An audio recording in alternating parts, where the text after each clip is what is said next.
Let's get it, 580 Sports Talk on a Thursday. And we're going to have to sing for our supper today. We actually got a full 3 hours of 580 Sports Talk coming up on this Thursday on the Sports Voice of Kansas. 580 WIBW FM 104.9, online at 580WIBW.com, and streaming on video on our YouTube channel, 580 Sports Talk, and on Facebook at WIBW News. With you until 6 o'clock tonight, Dan Lucero, Brendan Dworzinski, Spencer Dupuy will be along in a bit. We'll have the gang all here eventually. We're glad you're here and you're a part of the Thursday proceedings here for 580 Sports Talk. Plenty to get to on this off day on the sports calendar, at least as far as we're concerned, as far as broadcasts on 580 WIBW are concerned. We were sandwiched in between Royals baseball and K-State baseball last night. A slugfest. You had two very different baseball games. If you kept it locked here, you had a pitcher's duel into the 11th inning in the Royals-Brewers, and then you had a 13-10 game down in Wichita. K-State beating Wichita State last night. So something for everyone. All of the two kinds of baseball games. College baseball is such a crazy sport. It is wild. And I will tell you this, and I mean, you get good quality baseball at the Division I level. If you want some just real crazy arcade baseball, go check out a D2 game. Go check out one of Washburn's games. And then Washburn can hit, and those boys can mash. And I'm not calling anyone out, particularly Washburn program, any other program, anything like that. Pitching at the Division II level, suspect at times. So it turns out there are fewer good pitchers than there are good hitters. Yes. And that's just a general rule. That is as true in the MIAA as it is true in the Big 12, as it is true in the Empire 8 or whatever Division 3 league you want to give me, the NCAC. There are a lot more good hitters than there are good pitchers. And that's why you see like pinball games. You see there was a JUCO game in Louisiana last weekend where a team scored 42 runs in 6 innings. Yeah, that's a little much. Junior college baseball. This is not like high school baseball where every now and again, you do run into a little bit of a talent despair. This was sanctioned by a governing body. Yes. Okay. Yes. Maybe it shouldn't have been. Maybe they should have stopped the fight. Maybe somebody should have intervened before. I think it was LSU Shreveport dropped a 42 spot on somebody. So yeah, I mean, that's college baseball. And I'll be honest, I love baseball. You know that about me. I love baseball, but I love good pitching. Same. And so like, I love to watch, like, you show me a good Friday night game in the SEC where the two starting pitchers are going to be first round picks, or at the bare minimum, they're going to be major league draft picks. Man, I'm in. Show me that. Sunday afternoon, two middling teams in like the American where there's out of guys. They've used all the good pitchers on Friday and Saturday. Games ended like 21-11. Yeah, hard pass. That to me, arena baseball, keep it. It's not my favorite. I've had to watch my favorite Major League Baseball team play that kind of baseball for years and years. You don't have to worry about that this year. No, I don't, because the Rockies have the worst offense in franchise history. Please don't get me started. Anyhow. I was going to say, well, it was a tough day, though, not having any Royals baseball to watch because your team just finished up a game. I did. I watched the whole thing. I subjected myself to all of that game, and I am a worse person for it. I am worse off in my life for having done that, for having had the misfortune of being born where I was born and having been 6 years old when Major League Baseball came to where I was living. That is my misfortune, and I must suffer for it every summer for the rest of my life. We'll talk a little bit of baseball on the program today. Speaking of not great baseball, the American League Central, been a bit of a choppy start to the season for all 5 American League Central teams. Spin Zone, everyone's tied for first place. Yeah. Most competitive division in baseball, the people are asking.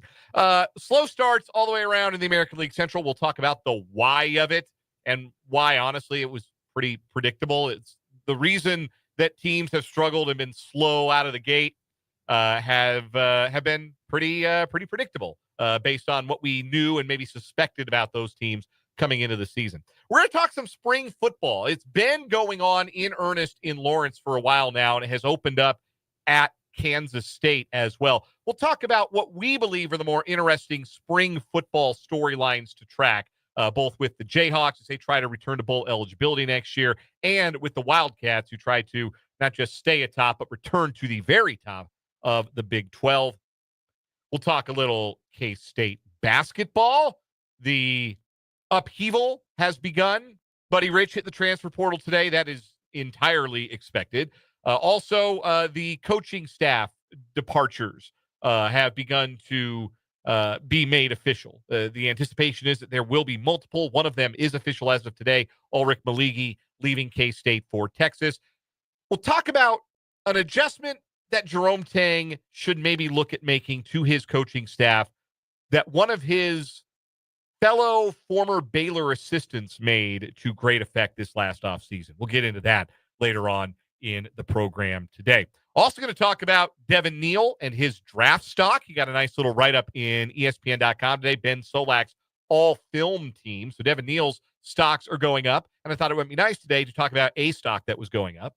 Also, you like those powder blues for the Royals? Get ready to see a lot more of them, it sounds like. Oh. I like it, and part of me doesn't like it. And I'll explain why. Because it sounds like those are going to be a permanent part of the uniform rotation moving forward, at least as long as two particularly influential players enjoy wearing them. And we're going to talk about some local sports as well. We'll be joined by Rick Peterson of TopSports.news at the bottom of this hour for the local sports spotlight. We'll get Pistols' thoughts on the start of the spring season. It's been a couple weeks since we've talked to Pistols. I haven't really gotten a chance to really get into spring, but we'll start talking about a little baseball, a little softball, a little girls soccer, some swimming. I believe it's boys swimming is in action, and more as well with Pistol coming up at the bottom of this hour. Plus, what is wrong with you? 5A Sports Talk headlines. We'll do either or over under. And, of course, we'll take your comments throughout the show. You can text the program 785-272-9429. You can also get at us if you are watching on YouTube. There is a live chat on our YouTube channel, 580 Sports Talk. And as you watch, you can interact with us and with your fellow listeners. Like Cody here, and I must apologize, Cody, for making you feel personally attacked to start the show. Said, pitched 4 years in college, finished my career at Fort Hays. You are 100% correct about the relative quality of collegiate pitching. There are a lot of runs. I will say that I got the privilege, and I know you did too. Got to call a couple of Washburn games last spring. Don't think I'll be on the mic for any this year. You know, with a kid, things change, obviously. And the basketball season lasting a long time did too. Mm-hmm. And there was a lot of fun games, a lot of home runs, some great moments from pitching. I mean, there are dudes at the MIAA level who can throw some gas. Sure. Sometimes the issue, however, is if those pitches aren't right over the middle, they are being thrown into the dugout. And control, not always a strong point. If those guys could throw it reliably where they wanted to throw it and it had a little bit of deception on it, they'd be pitching in the Big 12. Yeah, and look, it's a fun product. I enjoy it quite a bit. Got a bunch of local kids on the staff, some Topekans on the Washburn staff, I know. It does crack me up every time I get the press releases from Washburn SID extraordinaire Gene Castle, and it feels like they follow the same pattern. Like Friday, Ichabod's take tough game 1, 6-4. Saturday, Ichabod's drop slugfest 13-11. Sunday, Ichabod's outlast Griffins 24-17. In wild game. Like, it really does. You just kind of run out of guys. I will say this. Who was it this year? Was it Missouri Western and Newman, where Newman scored 10 in the 9th? I think it was Southern. Was it Southern? I believe at one point that game was tied 24 all. Your friend of mine, Jackson Schneider, voice of the Jets, had quite a game on his hands for that one. I will say this real quick before we get to wooden bats. I can't do the pinging. I can't. I've said that before on the show. That's another it's just part too of it. much. It's too much. Like when you play, it doesn't bother you. Like right. It just is what it is. That's what you use. I've always preferred wooden bats. I used to love playing in wooden bat tournaments when I was in high school. Go to those Legion wooden bat tournaments in the summer, or play fall wood bat. I loved that, especially as a pitcher myself. Loved pitching to wood bats because you could like break them. break them. Very satisfying. Also, like, you made a good pitch and you got rewarded for it. They don't get the hands all the way in with a wood bat. It's a jam job to third base. They get the hands part of the way in with aluminum bats to double down the left field line. That could have been a skill issue on my part. But, well, certainly possible. Also from Ryan on the YouTube, your team might stink, Dan, but Coors Field, great place to watch a game. It is. Fabulous in all caps, in fact, that's how Ryan put it. Plenty of good seats still available if you want to go to opening day tomorrow. It's going to be 40 degrees and they're playing the A's.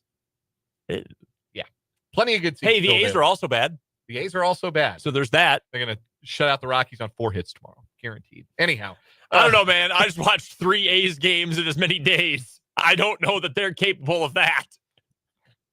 It is the stoppable force and the movable object. Yes, certainly true. The Rockies offense and the A's pitching staff. Anyhow, we got a big show for you today. 3 hours. We're excited you're with us. Appreciate you guys hanging out for 580 Sports Talk. Let's start with the American League Central on an off day for the Kansas City Royals. Royals enter the off day with a 2-4 record, and that just happens to be good enough to tie for first place in the Central with everybody else. 4 other teams in the division are tied. Now, there will be a little bit of divisional clarity because the Twins conclude a home series with the Astros.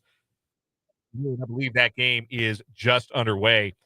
So Minnesota will either be alone in the cellar or all alone in first place, pending the result of play today. But not great starts for the rest of the American League Central.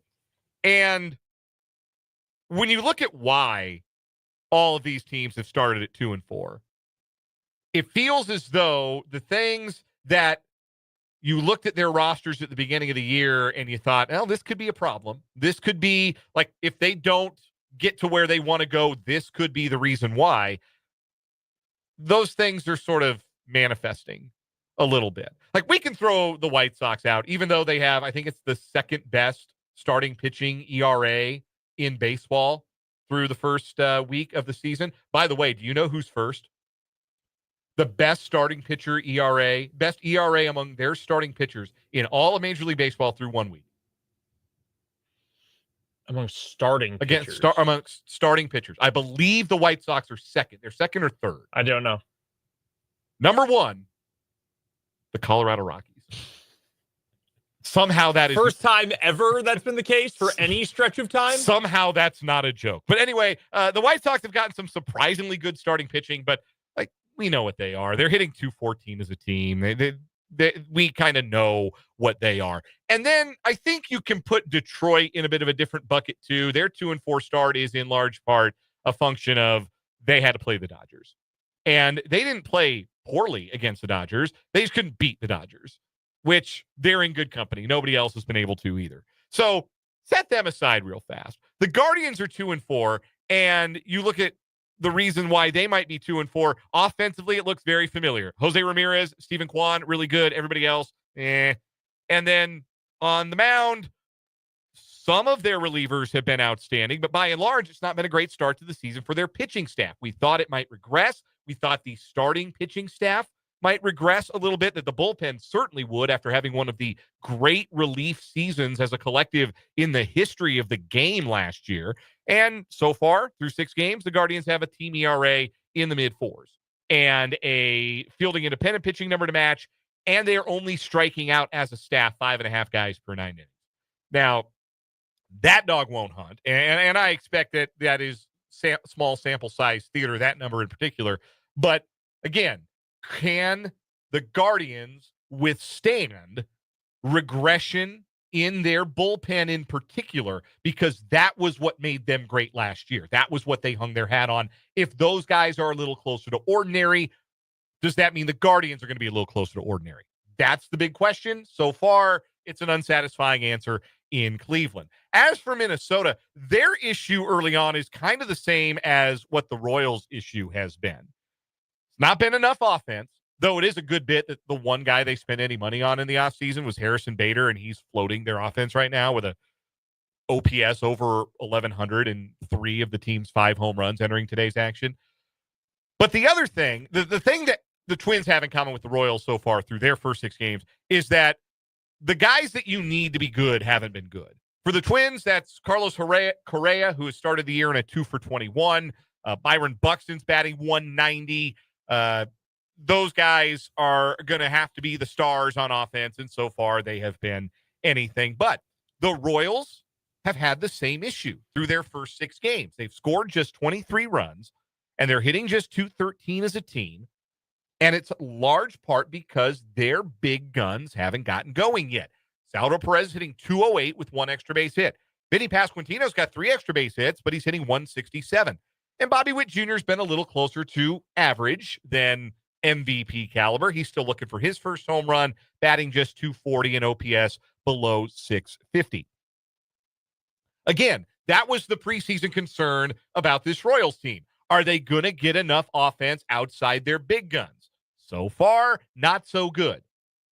So there's obviously a lot more baseball left to be played, and nobody's drawing any conclusions, jumping to any conclusions 6 games, 1 week into the season. But I do think, particularly for Cleveland, Minnesota, and Kansas City, it does look like some of the preseason concerns for these teams are a little bit well-founded. And what that leads to, I mean, like I said, we got a lot of baseball left to be played, and I don't think that Seth Lugo is going to post an ERA in the mid-5s all year, and I don't think Bobby Witt Jr. is going to OPS 641 all season. So stuff can bounce back, but kind of feels like we're closer to the back end of the bell curve when it comes to the possible outcomes for these teams than the front end of the bell curve based on what we've seen. So here's my 6 games, sample size way too small. It's way too early to make a bold statement of the year. This division's the 3-team race, and the Minnesota Twins are not part of it. It's over. This era of Twins baseball is over. Their fans are about to tar and feather Carlos Correa after he grounded into a double play, I believe it was last night, and decided to take a leisurely stroll to first base. And like, as much as fans would like this to be the case, many guys don't run out ground balls. Like, when's the last time Salvi sprinted out a ground ball? When he was 14? Like, it's just not going to happen with every guy. Carlos Correa jogged out a ground ball last night, and I don't even know that many Twins fans, but I feel like everybody I know was about ready to go and repossess his big contract in Minnesota. The vibe of that team is horrific. I'm out on them. I do not think they are going to contend for this division this year. I think it's the Royals. I think it's the Guardians. I think it's the Tigers. I think it's the Royals because I think they're the best team in the division. It's the Guardians because I think they've earned the benefit of the doubt, and because I think structurally, and this is such a ridiculous thing to say considering the C-suite in Cleveland is more than happy to just shed payroll because, like, there's no good reason for it. Because they didn't get a TV deal and they're out of money. Yeah, like they are the one team that really stands out as having said, yeah, man, we lost a lot of TV revenue when Bally went belly up, and we can't replace it, and that's going to affect how much money we spend. Like, they were the team probably the most honest and upfront about that. Which, like, makes me feel great as a fan. Well, sure. Yeah, it sucks as a fan. Part of me just says, okay, figure it out. How much is your owner worth? And all. If you can't afford to spend, then get minority owners to join in. But I give them the benefit of the doubt because I think, especially their pitching development, but even their batting development, I think is near the top of the league. I think it's a really good structural organization in terms of the support and resources they have, especially for their young players. So I give them the benefit of the doubt. And I think Detroit is right up there because they have the best pitcher in the American League. And are they perfect? No. But did they go out and spend and try to improve this offseason? Yeah, I mean, Jack Flaherty was one of the better pitchers available this offseason. They went out and made a move. They tried to get better. I don't think they're better than either Cleveland or Kansas City, but I think they're going to hang around. You don't want to see things be as miserable as they are for the Twins this early. And the White Sox, at some point, you just don't have bodies. You just don't have enough guys to compete over the course of 6 months. So that's kind of the way I stand, just the initial glimpse of each of these teams. And I agree with you. I think the Royals' potential outcomes, if you're talking just probability, if you're trying to turn this into a math problem, what is more likely to happen? You see a full season of the Royals playing like this, or you may see some unfortunate stretches of the Royals playing like this, and eventually they're going to turn it around. I'm going to bank on talent and a guy who I think is a pretty good manager in Matt Quatraro, and an organization that I think maybe doesn't have quite the benefit of the doubt that Cleveland has because it hasn't been happening for quite as long. But I like the coaching staff for the Royals. I think they have figured some things out. I like the depth pitching-wise of the Royals. I like the bullpen, certainly more than I liked it last year. Are there kinks to work out? Yeah, of course. And roles will move and change over time. But I like a lot of what the Royals have. I think they are a better team than this, even if there are some obvious and fairly deep flaws in certain parts of the team. So I'm not stressing. I mean, you've had a couple fun, comfortable wins, and you've had a handful of annoying losses. I'd much rather you have that than a couple of annoying wins and some hideous losses. Yeah, they've been outscored by 2 runs in their first 6 games this year. Yeah, not sweating it. 2 extra inning losses. Like, yeah, it's, again, small sample size theater this first week of the season. You don't want to overreact. At the same time, we definitely had some preconceived, I don't want to say preconceived notions, because you like to hope that you're wrong when you say things like, I don't think Hunter Renfroe can hit anymore, and he's a liability defensively. Saw a reel of his opening day highlights today, set to "I'm a Boss" by Meek Mill. It was not entirely flattering. I had forgotten just how bad he was defensively in that opening game. It was not entirely flattering. Floated down my timeline today. Anyway, that has sort of come true 6 games in, and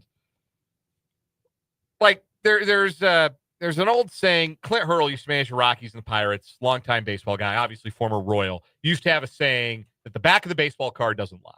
Like, what the back of your baseball card says that you are is what you're going to be. So, like, 6 games, Bobby Witt Jr. doesn't have a home run. He's hitting 240. Is that who he is? No, that is not who he is.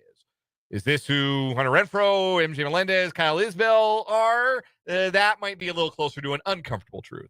But there's a lot of baseball left. There's a 7-game homestand coming up against a Baltimore team that is themselves off to a bit of a slow start. Got bludgeoned by the Red Sox today. Yeah, I was going to share this, courtesy of our buddy Trenton Kraxner. MJ Melendez, Hunter Renfroe, Kyle Isbell to start the year 5 out of 44 at the plate.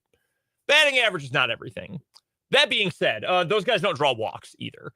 It's not like they're not putting up like 2022 Yasmani Grandal numbers where he's going to bat 180 but have an on base of 400 for a large portion of the season. That's not happening with that group. I don't think that trio, they're not going to be that bad over the course of the season. And if they are, the Royals are going to make moves to make sure those guys aren't playing. That it gets to that point. But I think when you're talking about, of all the possible outcomes for this team, what are the most likely ones, the least likely ones, but also how could that affect what this team looks like during this first month of the season? Yeah, if you have 3 guys who were either obvious offensive question marks at best or just net negatives at the plate at worst, then we know what Kyle Isbell at this point is. We know what MJ Melendez has been. Renfroe can get streaky, but again, you kind of know what he is at this point in his career. I don't think all 3 of those guys are going to go up to the plate and suck eggs every single time for every week of the season. Through 1 week, yeah, it's annoying. At some point, you're going to get a little bit more from them. It's a problem. It's a weakness. Yes, of course. But you've got a lot of dudes slumping right now, and that's not going to be the case forever. A good point from Joe here in the YouTube live chat. Says, I like a lot of things about this team still. Think it's way too early to be super concerned. They need to stop kicking the ball around. And made this point after opening day when Jonathan India was less convincing at third and Hunter Renfroe was an adventure in right field. The strengths of this team are going to be in pitching and run prevention. And so far, they've been a little iffy in the run prevention side of things, the defensive side of things. Only 2 errors as a team, but they were costly. And errors aren't everything. It's misplays, playing a double into a triple and allowing a run to score in a sac fly that wouldn't have otherwise because you played a double into a triple like Hunter Renfroe did back on opening day.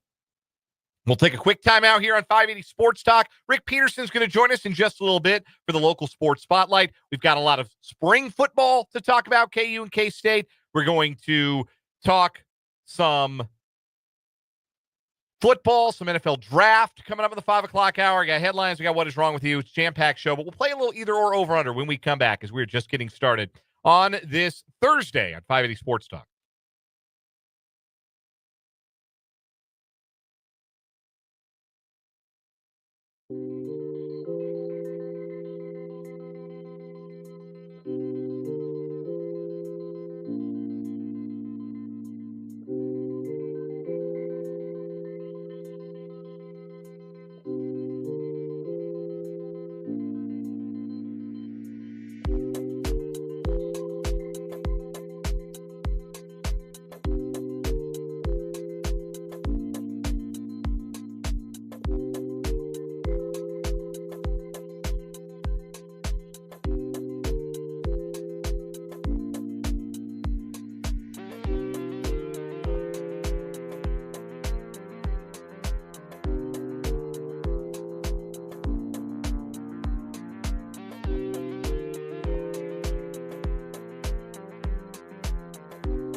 Let's do a little either or, over under on this edition of 580 Sports Talk. This is where I set the bar in the preseason. Let's see if you feel any different 6 games in. Over under 85.5 wins for the American League Central Division champion, whoever it may be. I'm still going over. Yeah, me too. I picked the Royals to win it. I said 89 when we did our season predictions. It's too early in the season for me to say anything different. There are 156 games left. Yeah, I think there's still a chance to get 87 more of them. So too early for me to back out now. I'll go over. You got either or over under? I was going to also give you a baseball one in a similar vein. Over under 2.5 teams in the American League Central that finish 500 or better. Man, I'm going to go under because I thought 85 wins would win the division. Mm-hmm. I think it's going to be kind of a mishmash there at the top. Somebody's going to have 85, somebody's going to have 83, somebody's going to have 81, maybe 2 somebody's have 81, depending on how the White Sox play this year. Right. If they're a free win or not. Yeah, if they're a free win, exactly. Perfect way to put it. So I'll go under there. I think that it is a division that's fairly evenly matched. And I felt that way before this start, that the teams are fairly evenly matched. I think they're going to kind of drag each other to the middle a little bit. I think the rest of the AL got a little better, and there aren't as many free wins possibly with the White Sox. So, I'll go under there. I'm going to go under too. I think there will be 2 that get to 500 or better. I think the Tigers will finish the year somewhere like 78-ish wins. Yeah, I'm right there with you guys. Any for you? This is more of a random question than anything else. It's kind of an either or. Does this new scholarship limit or player roster limit ruin college football? Like, is it or is it not ruined? There you go. Like, is it or is it not ruined? Because like even Kansas State's had wasn't Mott a walk-on? Yeah. No, I mean, K-State like, historically has had so much success. Yeah, their PWO program has been really, really good. No, nothing ruins college football. There's a lot of stuff that is bad about college football, not as good as it used to be about college football, but the sun still shines on Saturdays, and 75,000 people show up at the stadiums, and the fight songs still play, and there's no ruining it. There's no ruining a sport. I would put it this way. If you think a walk-on is going to be good enough to play for you, then give him a scholarship. You've got 20 more to work with. So the next time you find a Brendan Mott-like prospect, and you think, wow, we think we can develop this guy into a potential contributor, okay, give him a scholarship. Yeah. That's what it gets down to for me. Pay his way. Even if it's a partial, you're still, following the rules, and go from there. Yeah, you'll get him on campus one way or the other. Teams will figure out ways. They're going to bellyache and complain about stuff, and then they're going to figure out ways around it, because that's what everybody does. You adapt and you improvise and you overcome. And I agree with Fifth entirely. I think most teams aren't even going to bother doing it. Many teams, maybe not most. I think many teams will not even get close to 105 players, to be honest with you. Yeah, I think you're probably right about that. I believe Michael Swain has written about this regarding KU. There might be a few more than normal, but assume that a lot of programs, unless they're the true heavy hitters, are probably going to stick around 85 and use the 105 cap more as like, oh, well, if we need to take a couple extra guys, we can, as opposed to we need to get to that number. We'll take a break, come back with Rick Peterson at TopSports.news for the local sports spotlight on 580 Sports Talk.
In just a moment, we'll be joined by Rick Peterson, TopSports.news, for the local sports spotlight, getting Pistol's thoughts on all things local athletics, Shawnee County High School sports, and, of course, Washburn Ichabod athletics. I don't think we've had the occasion to talk to Pistol since the end of Washburn's outstanding men's basketball season that saw them reach the Final Four.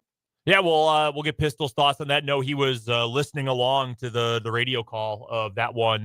That would have been a week. I mean, it was a week ago. So yeah, it was week right ago after today, and we had opening day Thursday exactly. with Royals baseball, and so we did not have a show last Thursday. So yeah, been a minute since we've caught up with Pistol, and it may be a minute more. We'll hopefully get out and reach Rick Peterson here in just a little bit for the local sports spotlight. Also, the all Shawnee County boys and girls basketball teams revealed by Rick Peterson over at TopSports.news. No surprises. Players of the year on the boys' side, Highland Park's Ja'Cory Robinson. On the girls' side, Siemens, Anna Becker.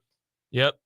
I'm going through the top 10, and as I look at it, because my thought on this, it's consistent in college. I hate when conferences say, here's our first team, and it's 11 people. Like, you don't play with 11 in basketball. You play with 5.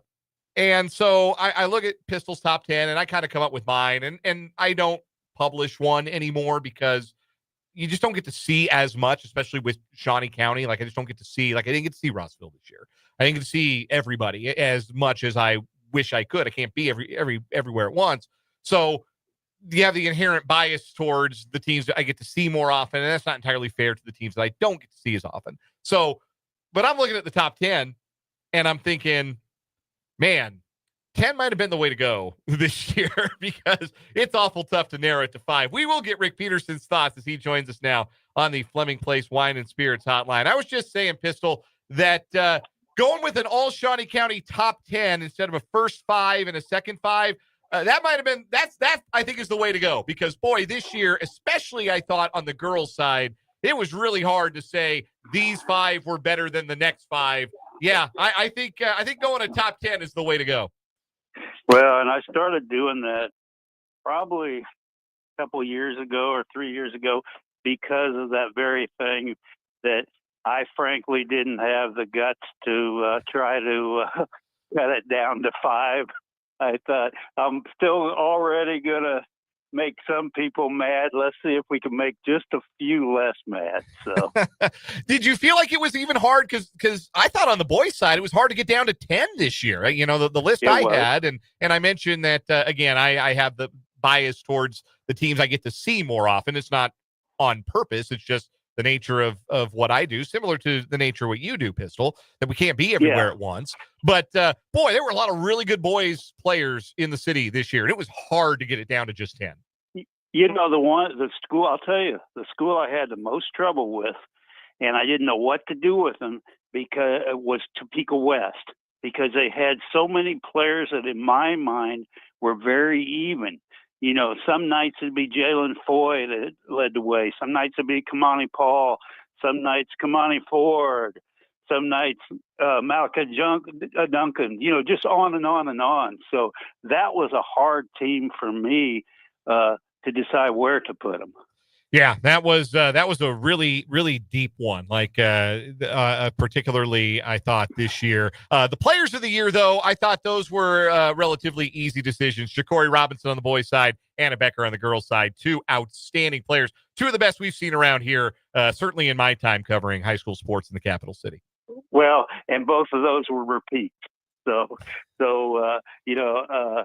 They were both, Anna was with Mackenzie McDaniel the year before, and Ja'Cory won it also as a junior. So, as you said, those were pretty clear-cut. How many or repeat players of the year in your memory can you just think of off the top of your head that you've had multiple players of the year, whether it's doing all city or all county? Because I can't imagine that's a real long list. No, I don't think it is. But, you know, I do think that lately, in recent years, we've had more particularly maybe on the girls' side, who have made their mark as freshmen or sophomores. And so that's main for that.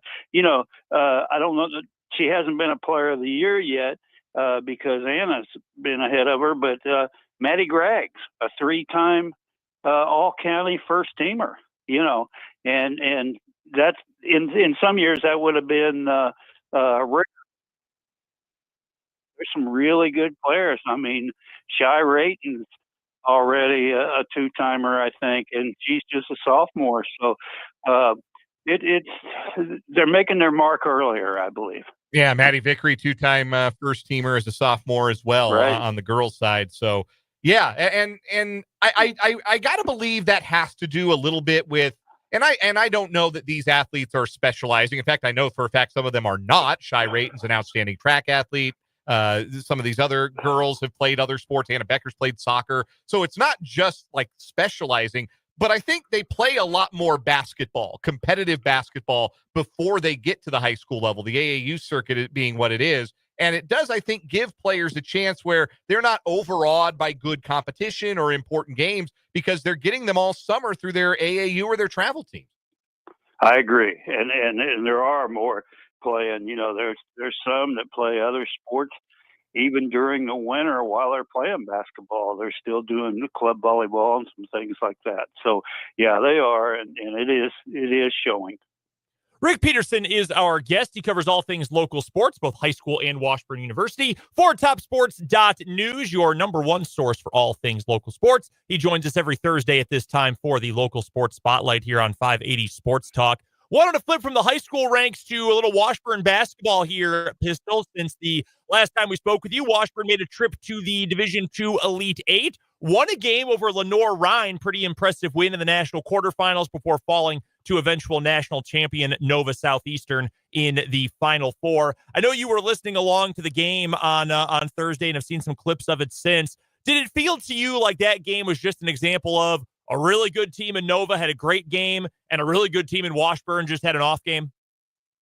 Listening to Coach Ballard when he talked to you, I agreed with him. He said very, very nice things about Nova, but then he also said it was too bad that was the time that Washburn played probably their worst game of the year. And that is, I think if they played them again, I don't know if they beat them, but I think they would play them a lot closer than they did. But they just couldn't get things. They maybe it was you, maybe somebody else said they just never seemed to feel comfortable. And I think that was a very key part. I think the thing that really stood out to me, too, Pistols, we just saw things from Washburn that we didn't see over the course of the year. Just in the first 5 minutes of the game, Braden Shorter had a 3 blocked. Jacob Hanna had a turnover looking for Jack Batchelor, too, just weren't on the same page. Those two were, peanut butter and jelly all season long. Just felt like Nova did enough early on that got Washburn uncomfortable. And from that point going forward, they just never were able to quite get back into that comfort zone, into that groove we've seen from them, frankly, all year leading up to that point. Yeah, and I guess maybe the biggest surprise for me was the fact, after seeing Nova, the fact that they had to struggle to win the national championship by 1 point, because I thought they might just turn around and blow that team out, which I believe was a 7 seed out. But they had everything they could handle with them, but got the job done. Dan asked me a question on the show this past Friday about the future for this Washburn team. And look, you don't just replace a senior group that includes Michael Keegan, Andrew Orr, certainly Jacob Hannas, who I think should have been an All-American, and throw Jake Schottag in there too because he was such a key culture part of that team. You don't just replace those guys, but I still feel like there's a really good national tournament kind of core coming back when you look at Shorter, certainly Jack Batchelor, Dylan Clausen, I think is going to be a star. I still feel like, Pistol, there are the makings of a really good MIAA championship caliber team. Do you feel the same way about the returning core, assuming all those guys stick around and don't enter the portal? Well, it's funny that you just ended your statement with that, because in this day and age, that is the key point. But everything I'm hearing, and I was with some Washburn people yesterday, is that all those people looks like they are going to stay. So yes, to answer your question, if everybody's still in camp and still playing, I think they start the season being one of the MIAAs and Nationals best. Yeah, that's phenomenal to hear, and hope that certainly comes to fruition. One question about the Washburn women I wanted to get to, because a couple of players have announced, at least publicly, that they're going to head into the transfer portal. Amaya Davison, who gave some really good years, 3 years to the Washburn program, as well as Imagine McCollop. So both of the backup point guards behind Brooke Gomez are going portaling. They'll look for new homes for their respective senior seasons. What do you think Washburn needs to look for in the portal this year, or even on the recruiting front in terms of depth? I think shooting is something that Coach Westling would certainly like for that group. What do you think Washburn will try to add this offseason on the women's side of things? Yeah, you can never get enough offense. And I always say the world needs shooters. So they'll definitely be looking, they got very, very fortunate last year to pick up a Peyton Sturck, who was just a great player from start to finish. And, obviously if you could get somebody like that in the portal, you take them. Otherwise, I know Laura's really been looking hard, not only for this year, but next year for high school talent. So I think just you can never have enough offense, so I think they're looking for offense. But you always also want, and I think Coach Wesling's done a very good job with this, as has Coach Ballard, you only want people that you feel like are going to fit into your family, what you envision for your team aspect. And I think both those coaches have been really good at that in the past. Couple more for Rick Peterson of TopSports.news on the local sports spotlight here on 580 Sports Talk. Pistol joins us every Thursday on the program at this time. Pistol, I was reading your lock and key performers of the week for March 31st, and I read something that made me laugh out loud. Ryan Miller of Seaman. We know that she was the Gatorade track and field athlete of the year in the state of Kansas last year. Already a legend, like already one of the all-time greats. In the Topeka West Invitational last Friday, she won the 1,600 meters by more than 40 seconds. What? Yeah. That doesn't surprise me, Dan, because I see it on a weekly basis. I mean, she just the one race she didn't do that basically all last year was in the 2 mile at state. Other than that, she just goes out and takes control early and beat me if you can type thing, and very few do. It's got to be like watching Katie Ledecky swim, right? I mean, she's toweled off and finished a Gatorade by the time anybody else gets to the finish line. Yeah, and it is very nice to stick around and congratulate everybody else. I saw that all cross country season too, but no, she's one of those ones that we'll be talking about for a long, long, long time.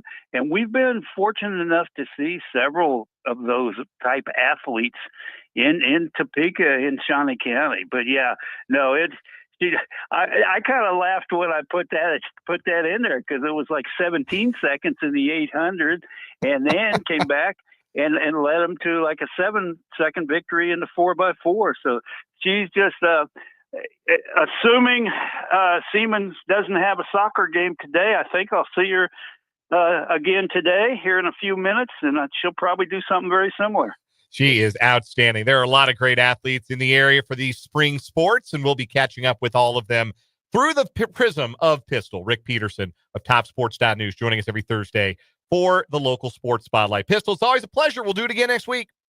Look forward to it. That is Rick Peterson. We'll step aside for a timeout. When we come back, we'll wrap up this 4 o'clock hour, 580 Sports Talk.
I had a text in for the 913 earlier on the text line, 785-272-9429. Just watched the KU commit Darren Peterson. Had no idea he's that good and 6'6". He's a drive and kick machine.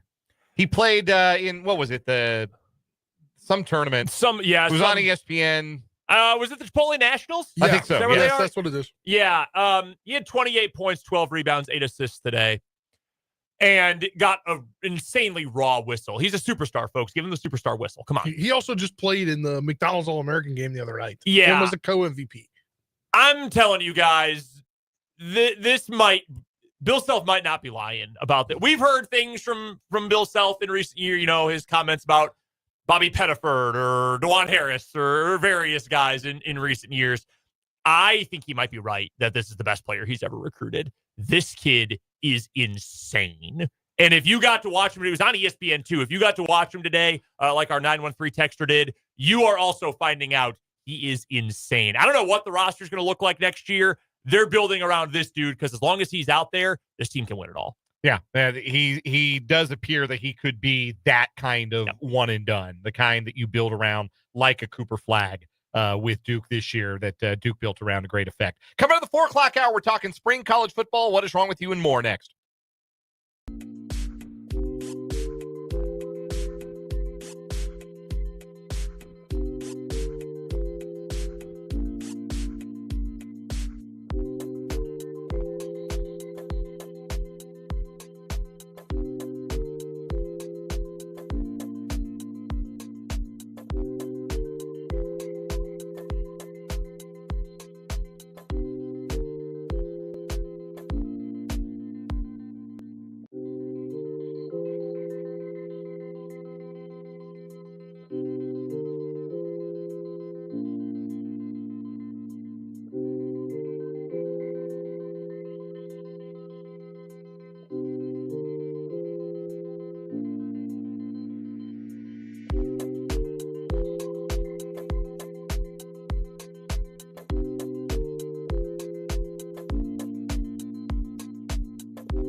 Let's get it. Hour number 2 on a Thursday edition of 580 Sports Talk.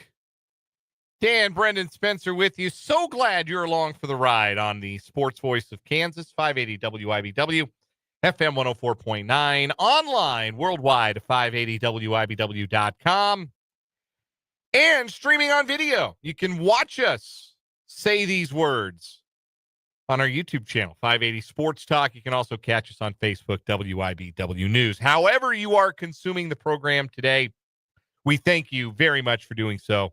Very glad to have you here on 580 Sports Talk. If you are watching on YouTube, again, the name of the channel is 580 Sports Talk. Why don't you jump into that live chat? Introduce yourself if you're not a frequent commenter. Say hello, interact with us, interact with your fellow listeners throughout the program today. Christopher's been in so far today. Mark H., Paul, Vance has been in, Joe, Cody, Ryan. Appreciate all of you who have chimed in to this point, and look forward to hearing from more of you on that live chat on the YouTube stream. The live chat available in the web browser and on the mobile YouTube app. You can also text the program if you'd rather. 785-272-9429 is the text line number, 785-272-9429. Still to come this hour, we've got another round of What Is Wrong With You coming up in a little bit. We're going to talk about K-State basketball. We talked earlier this week about whether or not KU basketball needs a general manager. And I think the consensus that we arrived at, particularly after talking to Michael Swain, is, well, everybody could use one. The question is, does the person who's running the program want to have one? Right. And the answer, KU, you've got a coach who's been around as long as Bill Self and who's won at the level that Bill Self has won at. You're not going to tell him to hire somebody else. You're going to tell him how to run his program. So that's going to happen if Bill Self wants it to happen. For K-State, we're not going to talk so much about the GM question, again, because we landed on, yeah, that's something that could be beneficial if you hire the right person and they have the right relationship with your head coach. That's probably a good thing to do. But with it becoming clear that the K-State coaching staff is going to look different next year, how can K-State change maybe philosophically under Jerome Tang to get to a better spot, to get back to the tournament? The added pressure when it comes to answering that question is that if year 4 is not appreciably better than year 2 or year 3, we're going to have to talk about whether there ought to be a year 5. Mm-hmm. So yeah, that's where they're at, which means there's a little bit more urgency to make sure that you answer those questions in the right way this offseason for Jerome Tang and company. So we'll get to that later on this hour. Still to come, 580 Sports Talk headlines. We're about to talk about Devin Neal's draft stock and fit and Royals uniforms, because if you like those powder blues they've been wearing, you're going to see a lot more of them, it sounds like, as we go along. And, of course, your comments, your questions, your texts, and so on and so forth as we go here on 580 Sports Talk. Spring football is in the air. It's been ongoing for a few weeks now at KU. They're getting ready to do the showcase this Saturday. Fan Appreciation Day. Fan Appreciation, that's what they're calling it. It's not a showcase. It's not a spring game. Yeah, they've narrowed it all the way down to, show up, we'll sign some autographs for you. Yeah, and at least my read on the situation is KU's not like all the Big Ten teams that are not doing it. Like Matt Rule has been leading a crusade at Nebraska that they're not doing their spring game anymore because they don't want other teams to get film of their guys. Dude, grow up. That drives me nuts. But it sounds like KU would have done the spring showcase, spring game to some degree, but they can't use the stadium right now. And they didn't really love how they did it last year at Rock Chalk Park. So they're going to practice at the indoor facility now. They were going to do it outdoors, but there might be rain on Saturday. So they're moving it to the indoor facility. You can come watch practice, get some autographs. Yeah. Just kind of hang out, see some players, just have a bunch of kids come up and ask Jalen Daniels for autographs. Like that's pretty much what it'll be. Yeah. And look, it's nice to extend something out to the fans. Yeah. I understand why programs are moving away from the spring games. I think it's a little... I don't. Grow up. Yeah, it's a little it's a little paranoid. It's a lot. It's embarrassing. It's a lot paranoid. Like when Matt Rule comes out and says, "Yeah, I don't want anybody to steal my players." You barely made a bowl, big dog. Like, calm down. Also, the thing about that, and it's not just Matt Rule, but stuff like that is so rich. Like, if they're not doing, like, well, we're the good Pollyanna program. We do nothing wrong. Everything we do is right. No, we're not taking players. Shut up. Grow a pair and just do the damn spring game. Like, it's going to cost $4,000 for a family of 4 to go to a football game here in the near future. Don't check your Nike stock, folks. It's do something. Come on. I do like what Colorado wanted to do. I think that's fun for fans, but it's not going to happen. The NCAA won't let it happen. Yeah. I think you'll maybe see that next year. I think that for liability and all of that, I understand why the NCAA is like, hey, yeah, let's not throw this together. Let's make sure this is something that, makes sense for all parties involved. I think the big reason why it didn't happen this year, but because I think it was, I saw Ralph Russo of The Athletic, formerly of the AP, put this out on social media a few days ago when the NCAA officially denied it. Probably something you can expect in the future, but not this year, because someone actually tried. And that's why. And as soon as there's going to be pressure, the NCAA will say, all right, fine, we'll allow it with these parameters or no parameters. Many things seem to have no parameters anymore. But I actually do agree with that. I think it'll come at some point. It's just like NFL joint practices. Yeah, it kind of is. No, that's a totally fair point. It is a little bit, I want to choose my words carefully here, just to make sure I don't engage in too much hyperbole here. But I am a little bit surprised that we haven't arrived at a preseason game of some sort for major college football, where you're starting to see now college basketball teams go beyond the secret scrimmages, and they're playing fewer exhibitions, and they're just like playing exhibitions against your Division II and Division III local schools. And a lot of the power programs are playing each other in exhibition games. They don't count, but they're a chance to get on TV and test out some rotations and get people excited for the season. I'm a little surprised there's not like a college football preseason game. And it might be a way to get okay, cool, Alabama, this is when you're going to play Towson. And now you have to play a real team as one of your 12 games that counts in the regular season. I was going to say, it's harder to do this in football because of the size. There's a major size difference in basketball, but you're talking dudes who are usually pretty trim, and it's a height thing. Maybe a muscle, a muscle size thing too, to a degree. But I would love for that to be, KU brings Washburn to Lawrence and scrimmages. But the difference in Power 4 size and Division II size, and I think most guys would tell you this, is a different kind of size difference than you're talking about with, the basketball teams. Valdosta State, really good Division II football program, has been for a very long time. The difference between the linemen at Valdosta State and, Georgia, significant. The difference between the linemen at Georgia and the linemen of some of their SEC foes is significant. Ferris State up in Michigan, one of the classes of Division II football in recent years, head of the class. You want to see them go up against those Michigan dudes? Not really. No. Grand Valley State at Michigan State? Anyone? No, not really. What if, not an exhibition game necessarily, but in a spring game format where you're running some stuff, you're practicing some looks, some formations, just getting some reps in. You're not keeping a traditional score, so nobody gets embarrassed. Ferris State doesn't have to look up the scoreboard and say, "Oh no, we're losing to Michigan 77-0." Yeah. Something like that for the sake of getting some reps. Maybe you do a little, if you wanted to do kind of more scrimmagey stuff, maybe do some 7-on-7. Yeah. Because I think you could sell tickets to that. I know programs could sell tickets to that because they used to sell tickets to the spring game, and they fill Memorial Stadium in Lincoln for the spring game. I have heard some great stories from Fletcher Terrell, my broadcast partner for Washburn football. Got a look with the Jaguars during training camp when he left Washburn. Unfortunately, dealt with injury and didn't make it to the league because of that. But he was good enough to, I tell you that for certain. And this has been corroborated by our guy, Jake Laban. Washburn used to get invitations to KU's Pro Day and used to go. And, Mangino was all about it. He was cool with it. And then he suddenly wasn't cool with it because Fletcher Terrell looked like the best player on the field and not the KU guys. And then another year, Kerry Williams looked like the best player on the field. And I mean, Kerry played in the NFL for a long time, played in the Super Bowl. Like, yeah, no doubt Kerry looked like the best player on the field. And suddenly Mark Mangino said, all right, I'm not doing this anymore. No. We're not letting these D2 guys from Topeka show us up anymore.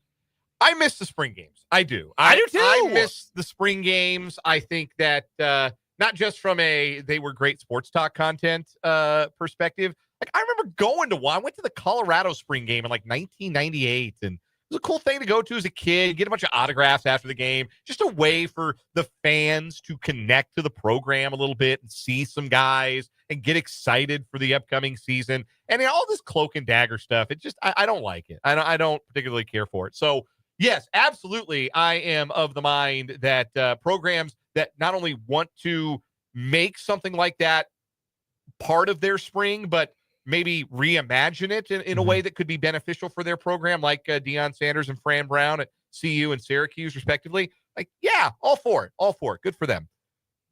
Anyway, back to what we were going to talk about. KU's been at this for a while now. K-State has just kind of started their spring camp.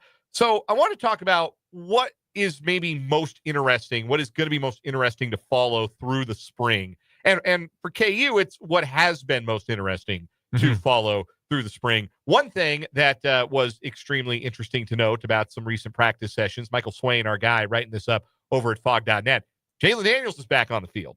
And he's not at full throttle yet. You wouldn't expect him to be because it's spring, but he's back out there. He's participating in some spring drills, which he did not do last year. I have to believe that that's a real positive step, particularly because he's got to develop chemistry with an almost brand new wide receiver room this year. You need QB1 working with those guys as soon and as often as you possibly can before you hit the ground running in August. Yeah. Jalen Daniels being on the field is the most important thing for KU. There's really no getting around that to any degree. And he's been back out there. He's been doing a little bit. They're bringing him along slowly. He's doing more than he's done the last couple of years, which is obviously important. And look, it's just something you always have to deal with 6 at this point. That is what it is. I would rather they bring him along slowly and make sure he's as healthy as possible week 1, as opposed to he gets hurt at this point. It's the line about bad backs. No one ever had a bad back. You have one, and that's always going to be the concern with JD. But you're right. Building that chemistry is so important because it's such a new wide receiver room. You lose Grimm. You lose Skinner. You lose, who am I? Give me the name. Arnold. Lawrence Arnold. Thank you. You're losing all those guys who were around for a long time. I mean, like Keaton Kubica's back. He's been around. He's caught passes in practice from Jalen Daniels. Doug Emillion is back, but he has not caught many passes from Jalen Daniels in his career at KU. Like, building that is going to be very important for this team. Now, one of the things I wrote down as a big storyline from this spring so far, and something that I'm very interested in going into summer workouts and into fall camp, Emmanuel Henderson, formerly of Alabama, wanted some more playing time. And that's the funny thing about schools like Bama or Georgia when you get transfers from there. It's not necessarily because they weren't good enough to play at a school like that. There are just 15 other guys who are also good enough to play at a school like that. And you get lost in the shuffle sometimes.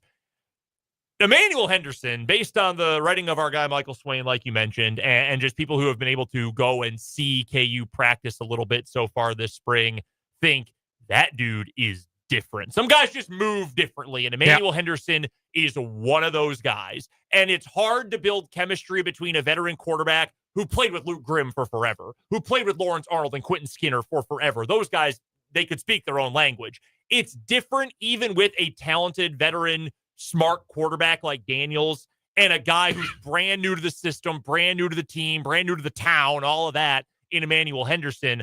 But if those two can click right away, even if the rest of the room, the guys that they brought in, the Albany transfer, the Columbia transfer, Wentz, all those different guys, if it takes a little time for them to get going, fine, because in some of those early season games, if you at least know we've got, and I don't know what number Henderson's wearing. I'm going to guess 1, but I don't actually know that. Like, we got 1 out there and he's going to make plays and JD is going to get him the ball. I feel a lot better about the start of the season. And I like the wide receiver group KU brought in, period. But if Henderson is as good as he is being made out to be during these last couple of weeks, sounds like he could be special. And that, I think, is going to really help elevate this team. It was such a strength the last few years, the wide receiver room. I think a perceived weakness due to all the turnover this year, understandably. It can become a strength if he's as good as he's been made out to be. Yeah, you may not have that depth, at least not right away, but if Yep. you've got a dude, if you've got a real WR1 that can get open, get separation, be a third down target for JD6, I think that allows the Kansas offense to not miss too much of a beat, at least in the passing game. You're also possibly adding maybe a higher ceiling in your deep ball attack. Quentin Skinner, good deep ball receiver. Lawrence Arnold could do that. Luke Grimm, it was more so, and I'm not criticizing Luke Grimm. Trust me, love the dude. But Luke Grimm is more of your possession underneath receiver. Sometimes he would get lost in the shuffle. You do some leak stuff. You do some deep crosser stuff. That's how he would break some of his big plays. I think Emmanuel Henderson's speed and size can take that part of the game to another level. I'm fascinated to see what the vertical attack looks like now with Jim Zabrowski and Matt Lubick as your offensive coordinators as opposed to Jeff Grimes. I don't know. I'm hopeful. I have an idea of what it could look like. Side note, buy your Deshaun Hanukkah stock right now.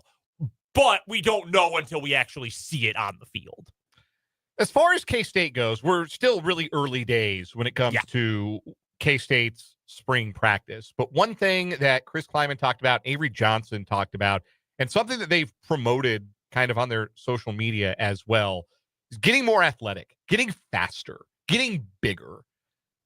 I think that that's really important. I think that there are certainly some specific spots on the field. It's not everywhere, but you look at the players who've been all conference players for K-State, the guys that they've set to the NFL, offensive linemen, he had a defensive line was the first round pick, Felix Ndike Uzama, a lot of defensive backs lately. Jacob Parrish is going to be the next one in line. Juju Brents not long ago. Not a lot of like linebackers, not a lot of wide receivers. And those two positions in particular, I think you can tell. And I think that has been hurtful the last couple of years to K-State, that they haven't quite had that top-end athleticism. They've had good players, good football players. Austin Moore, good football player. Desmond Purnell, Topeka guy. Hayden Wildcat, good football player. Yes. The reason those guys are going pro in some other than sports, like you're just maybe just a half step behind where it needs to be that top of the scale, that top end athlete. So this is a program to me that I think needs to focus on two things as they move forward. They're going to be back in contention to win the Big 12 in 2025, which should be the bare minimum goal for a team with a returning starting quarterback like Avery Johnson, with a returning starting running back like Dylan Edwards. Yep. And some of the pieces they've got coming back on defense as well. They got to get more athletic, I think. I think that's really, really crucial for this team. And they've got to get better at the little things. I think they began to struggle with some of the things on the margins. Like K-State won so many games under Bill Snyder and even early under Chris Kleiman on the margins, special teams, not committing penalties, not turning the football over. They have regressed a little bit over the last two seasons, particularly on special teams. Yes. They're about to lose their special teams U privileges if they have another special team season as poor as last year. I'd argue they have. I mean, last year was so bad. They were unacceptable in the turnover last year. Sophomore starting quarterback. But those are the things where K-State was always strong in those departments. And that helped them to overcome the fact that maybe they didn't have the athletes that a Texas or an Oklahoma or a TCU, one of the Texas schools, did. Maybe they didn't quite have those athletes, but they weren't going to beat themselves. I mean, look at what happened and unfolded for this team last year. 9-4 overall record. They lost to BYU by 29 points. BYU scored all 38 of their points in, 6 minutes? All of it was just K-State taking a shotgun to its foot over and over and over again. And credit to BYU. You win by 29. You were the better team. That's fine. But they did almost all of their damage just bridging halftime in about a 6-minute window. It was ridiculous. A lot of self-inflicted mistakes by Kansas State. The loss at Houston, irredeemable. I mean, that was so bad. And so many, again, self-inflicted mistakes Special by teams K-State. and turnovers, yeah. The Arizona State game, that I don't know if K-State just like left their brains at home before that game. That they should have won. They ended up losing that game by 10 at home. That one was also ugly. And the Iowa State game, Farmageddon, last game of the regular season, you lose by 8. That should have been a K-State win. Yeah. I'm not trying to hand wave and say, oh, because I hate nobody beat our team except us. I hate that. That drives me up a wall.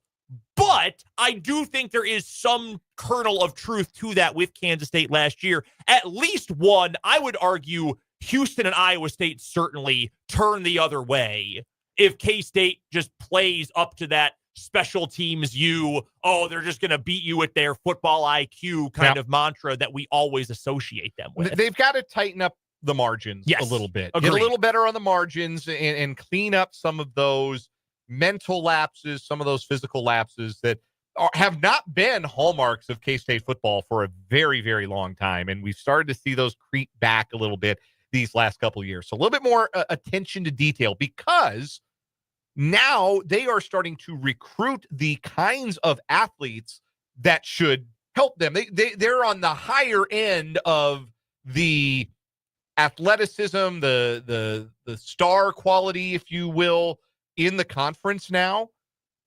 If you are that team and you get the attention to detail stuff right, you should be winning the league or in the conversation to win the league every single year. Let me ask you one K-State related question. This came up with Chris Kleiman yesterday. He asked about Dylan Edwards. Direct quote from Coach Kleiman, quote, he wants to be an every down guy. He needs to be an every down guy. And then went out and said he's put in a lot of work so far this offseason. Can Dylan Edwards be an every down guy? Just with that frame. I mean, that skill set, you want it out there every single play. Do you think he can be that guy? Deuce Vaughn was an every down guy, and he was built like a starting lineup action figure. Like, yes. My answer is yes. I don't necessarily disagree, although the one thing I will say, Deuce was also built. I mean, he was thicker than a double thick milkshake. Like, he was a brick of a person. Yeah. I think Dylan is slimmer than him. Yeah. It's a little bit of a different build, but like the height is, I mean, Edwards probably 3 inches taller than something like that. Than Deuce was. Like, I think it's there. I think that possibility exists. I think you look sometimes at a back of that size and you assume that can't be a 3-down back. You assume, 3rd and 1, I'm going to want somebody bigger because I got to get 2 yards on 3rd and 1. Well, Dylan Edwards could maybe get you 25 on 3rd and 1. Like, let him be the guy you give the ball to and work it out from there. I don't want to see Chris Kleiman and that offensive staff default to, well, we got to find a fat back, PHAT back, to hammer away and chisel away at on 3rd and short. Like, it's one thing you want to line up a fullback at the goal line and send him up over the pile. Okay, I understand that. But 3rd and 1 at midfield, I still want to see Dylan Edwards get that ball because I don't want 2 yards. We can get 2. I think with a lot of guys, if your offensive line is good enough, you get 2 with me. No, you can't. You on can't an even more basic level. But you get 25 with Dylan Edwards. You might even get all 50. On a even more basic, granular level than that, I just want my best player getting the ball in that spot. Yeah. And I think don't next overthink to Avery, it from that, right? Deuce Vaughn, I have his profile in front of me. I think Dylan Edwards is my best player next to Avery Johnson going into this year. Correct.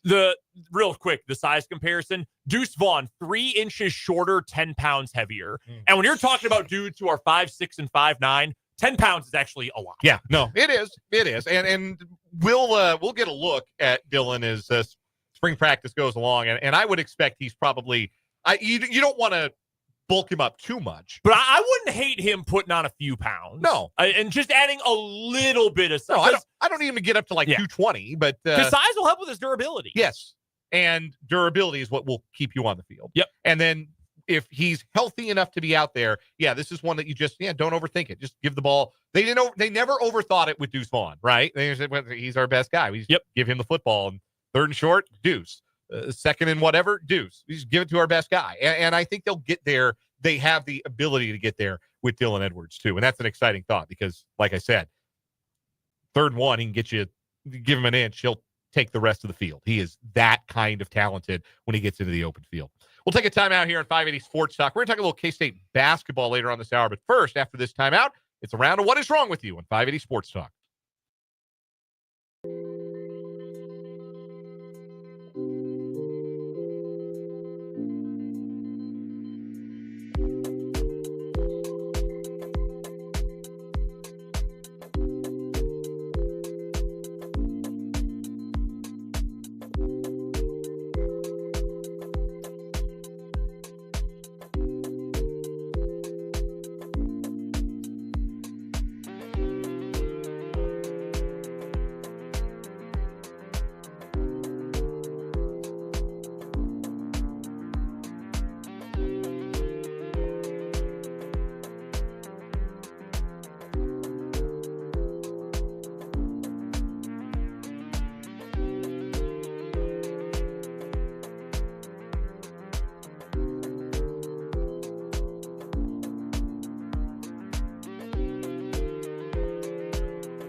So what is wrong with you time on 580 Sports Talk? 2 news stories competing today. What is wrong with you? Sponsored today and every day by our guy, Mo. Ryan Mowinkle. Mo! State Farm agent. Go check out his website, ryanmowinkle.com. That's MOHWINKLE. If something's wrong with your insurance or financial service needs, Mo will clean that up for you. That's Ryan Mowinkle. Our current champ. Don't know that he'll literally clean it up for you, though. Might be more figures. But yeah, I think that was implied, that he's not a bucket and a mop kind of guy. But, if you've got branches down, maybe not, don't ask him to pick up the chainsaw. That Mo's gotten an interesting caller to today about the insurance and financial services aspect of what he does. I'm sure there've been some conversations. I would think so. Today, for a lot of people in that industry. Anyhow, our current champion, Tomb of the Unknown Boner. No good way to segue into that. No, there's not. Two people having coitus on top of an unknown grave, the Sumter County Cemetery in Florida. They had drugs in a vehicle nearby. In a way, it's kind of beautiful. Like, everything becomes new again. Like, on top of past life, they were possibly making new life. Reminds me of the song Hollywood Forever Cemetery Sings by Father John Misty, which is a really good song. Yeah. Anyway, that's our current champ here on What Is Wrong With You. 2 news stories today. Brendan, today I will let you go first. All right. This guy's a real loser. Incensed that he was denied a free refill at a lemonade stand run by children, a Florida man aggressively grabbed a female victim, adopted a fighting stance, and warned that he would beat her up. Go get another quarter, you loser. Come on, man. Again, wanted a free refill at the lemonade stand. Investigators say 45-year-old Stephen Cusimano was walking in Clearwater 7:30 p.m. Tuesday when he found a lemonade stand being run by several juveniles and the victim. Her age has not been released. Cusimano purchased 1 glass of lemonade and then became angry when he was not allowed to refill his cup. Cusimano then allegedly grabbed the victim by the wrist and aggressively, while standing in a fighting stance, told the victim he would beat her up. He then left the residential area on foot, but was quickly apprehended by an officer. During questioning, Cusimano reportedly admitted to the entire sequence of events. However, he did claim that he grabbed the victim due to her, quote, talking bleep to me. Keeping it a little too real. Now, Cusimano has fallen on some hard times. They did not have a known last address for him. He does have an extensive rap sheet, including multiple prior convictions for battery. Wow, you don't say. A lemonade stand. A lemonade stand. Bro, you need a quarter. Got in a fight at the lemonade stand because I couldn't get a free refill. Man, unbelievable. And I get it. I mean, the Cups, they're not giving you, your own pitcher. I understand. But it's kids. Come on. And I'm going to assume the fact that they are not actually giving the age of the victim here. She probably was also fairly young. Yes. That's my assumption. Well, apparently she shouldn't have been talking trash. Apparently not. For my story today, we're going to Minot, North Dakota for a story I'm calling The Mayor Goes to Town on Himself. Oh, dear. Tom Ross, he's the now former mayor of Minot, North Dakota. Why is he the now former mayor? Because he is resigned. Why is he resigned? Because he texted a city attorney a video of himself playing with himself on his lunch break, which he claims was sent by accident. He said, according to a statement, I do take responsibility for this mistake. I tried to immediately correct it and was unable. The decision I made falls in line with all my work on behalf of the city of Minot. Apparently, he tried to take a sexy video for his girlfriend on his lunch break and told city investigators that his girlfriend's name also begins with the letter C, which is why the vulgar vid was mistakenly sent to a contact saved as city attorney. How do you do that? If I was ever going to send something like this, I would make 9,000,000% sure it was going to the dude. Like when I send a sales email to someone, I check the address 15 times to make sure it's going to the. I send a picture, like if I'm sending a picture of like my son, yeah, I will double and triple check the recipient every single time. Yeah. Come on. Text from the 785 says those are Minot's tax dollars hard at work. Why not? Well, this is why not. Yeah, Minot should have sent that video to the city attorney. Holy smokes, I like how man. his contact for the city attorney was literally labeled city attorney. It's like like a Tinder girl. Yeah. Becky from Tinder. Yeah. City attorney. Yeah, we forgot her name, but did remember that detail. Yeah. We're not going to tell on ours. We're not going to turn this into the telling on ourselves hour. But we were all single and we all used the apps back once upon a time. Deleted a lot of contacts of girls with one name in my phone at one point. The city they were from. Yeah. So who we got? Blonde Rachel. Brunette Rachel. That's too many Rachels. Far too many. I've told you the story before. One of my best friends, his now wife, her name is Megan. Lovely. Great couple. His previous long-term girlfriend from high school before they met in college was also named Megan.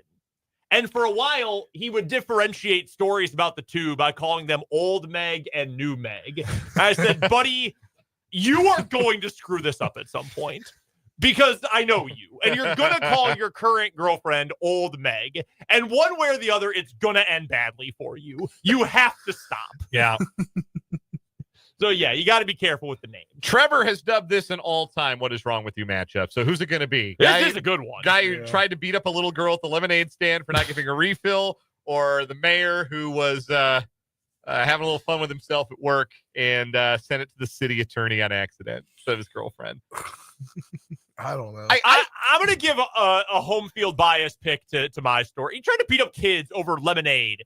50 cents, bro. Yeah, I'm gonna go with that just so it doesn't have to be a weirdo peen story versus another peen story.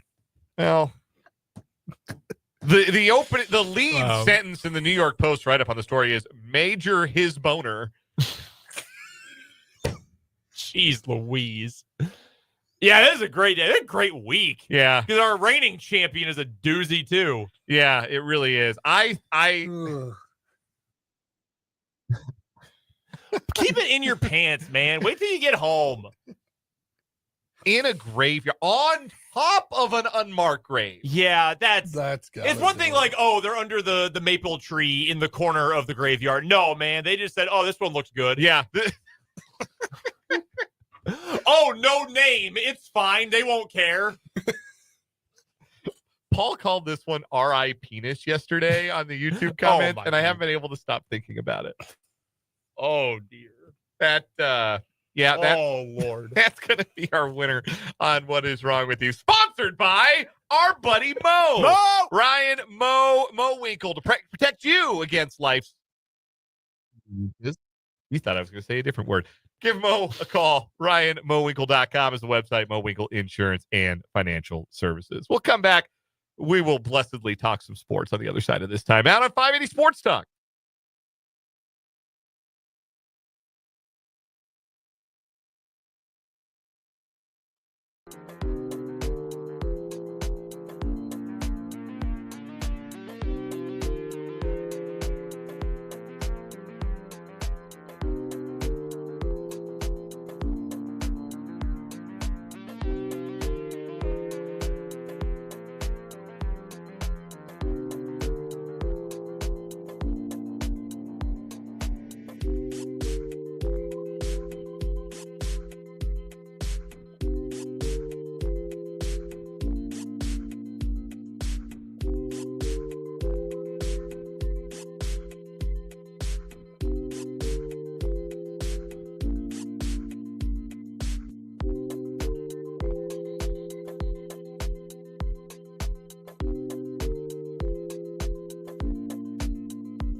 .444 on 580 Sports Talk. Our What Is Wrong With You continue to trend further and further towards being not safe for work. Get a good old-fashioned story that's not about that kind of stuff. Yeah, let's get some fraud in here, right? Let's get some fraud. Yeah, I'd love a good fraud story. Let's get a story about a dentist who's not licensed to practice. Give me another Burger King divorce incident kind of story. Give me some scams. What a banger. We get back to some scam stories and fewer stories about public sex. Nope. More penis. Yeah. Now the lemonade guy won today. The guy who said, "Oh, you're not going to give me a free refill of lemonade? I'm going to accost this young woman." That won today, but no, the folks doing it in the graveyard. That's moving on to tomorrow here on What Is Wrong With You. So the transfer portal has been open for about a week in major college basketball, and there hasn't been maybe as much movement or as much expected movement, and some of that has to do with NIL payments when they come in, when they are scheduled for, and a lot of players are making sure that they stay at their school until that last NIL check clears, hits direct deposit, and then immediately enter the portal. Apparently that was the case for Buddy Rich, K-State, who today entered the transfer portal. That was not a surprise. He was mentally and spiritually in the portal by about mid-January when he went from being the first guy off the bench to Jerome Tang's doghouse. I'm sure there's a story there. Yeah. The fact that the details haven't come out suggests maybe it's not very flattering to the player. But water under the bridge. Best of luck to Buddy Rich at his next stop. AJ Storr also at the portal today. We'll get to some of that in 580 Sports Talk headlines. Again, expected, but it took longer than we thought. Yes, the wait was in a lot of ways intentional. We can expect probably some more departures from the K-State roster. There haven't been any to date, at least not between Buddy Rich hitting the portal earlier this afternoon and right now as I'm talking to you.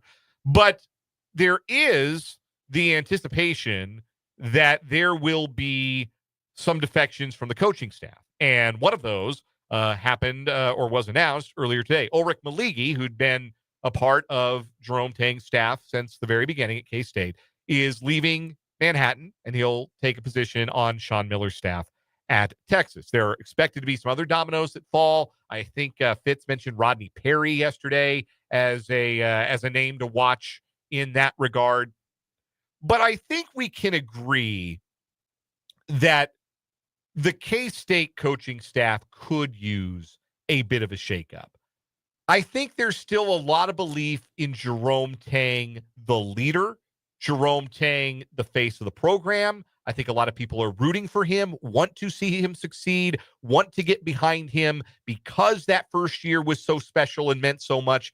And the leader that Tang proved himself to be throughout all of that. There's also the financial considerations, what the buyout now looks like. Mm-hmm. Like, you want this to work for a lot of different reasons, some a little less cynical than others. But if it's going to work, they've got to try some different things because they've stagnated the last 2 years, and you can't, I think, put it all on just the players. I think it's a big part of it, but you're also talking about the coaching staff evaluating those players. You're talking about the coaching staff determining which of those players plays and how often do they play and what system do they play in. I think moving forward, Jerome Tang would do well to take some inspiration from a former coworker, Grant McCaslin. Two of them were on staff at Baylor together under Scott Drew.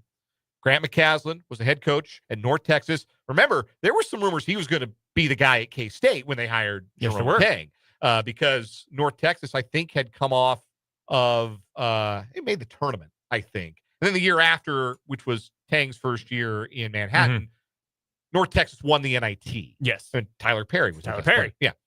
And then McCaslin got the Texas Tech job, which had come open kind of surprisingly because Mark Adams was spitting at his players, allegedly.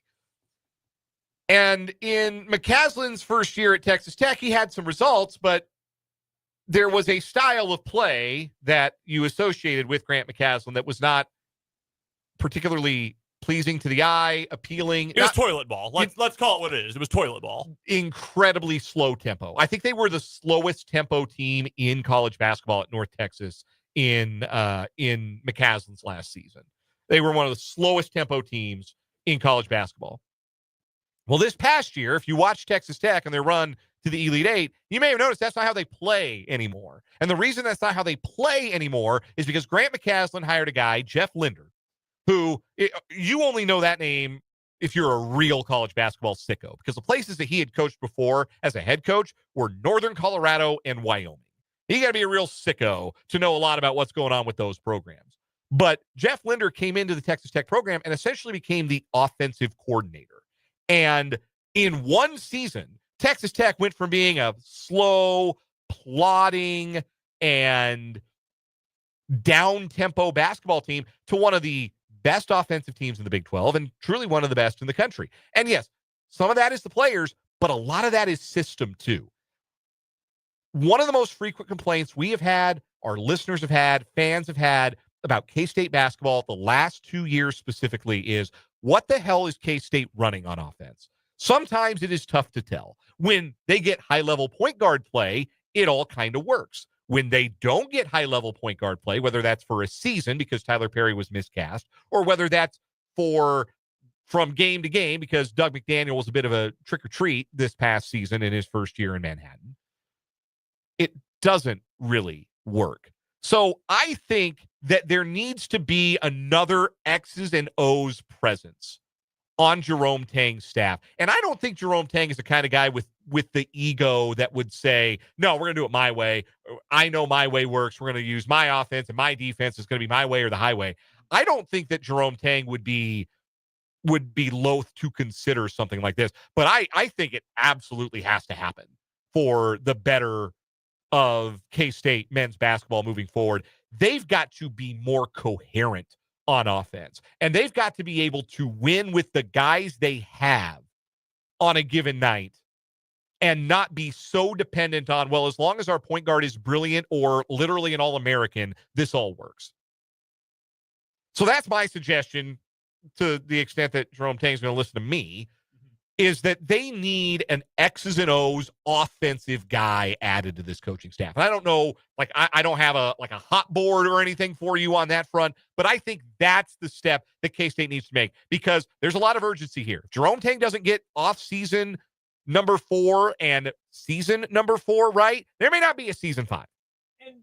And we also were told yesterday by Tim Fitzgerald, I mean, this isn't like breaking us reporting anything. I mean, Fitz mentioned that this might not be it, and there might be other members of the staff from this past season that are not currently with the staff and are not going to return. He named one specifically. Yeah, Rodney Terry. So you've got potentially a couple open spots here. This team needs a new voice desperately. I genuinely believe that. I said it during the year. I know you guys agreed with me as well. This team needs some fresh voices, some fresh perspectives, and I hope that they are willing to do something a little bit different. And McCaslin going out and getting Jeff Linder was a little bit different. It's not from the same tree necessarily. Right. I know Ryan Gilbert over at Go Power Cat, he put together a list of here's 10 potential candidates, and I don't disagree with any of them that they are certainly potential options, but I don't know that I love we have to go get somebody from the Scott Drew tree who Jerome Tang has worked for before. I don't think that has to be the outcome, and in fact, I would prefer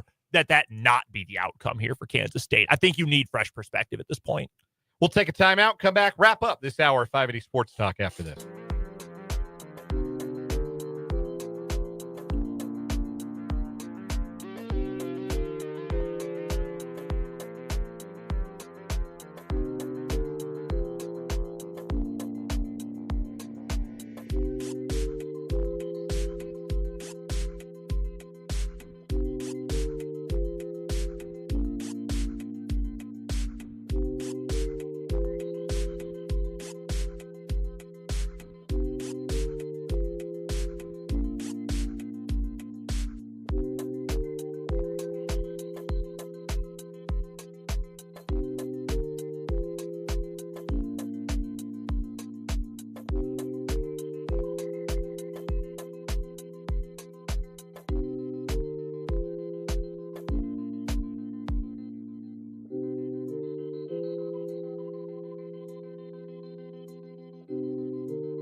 From the K-State men to the K-State women, this just breaking a little bit ago, Ayoka Lee on her social media platforms has effectively retired from the game of basketball. Not a particularly surprising thing. That was something that she had openly talked about throughout this past season, that it was getting more and more difficult to put her body through what she had to put it through to get out on the basketball court.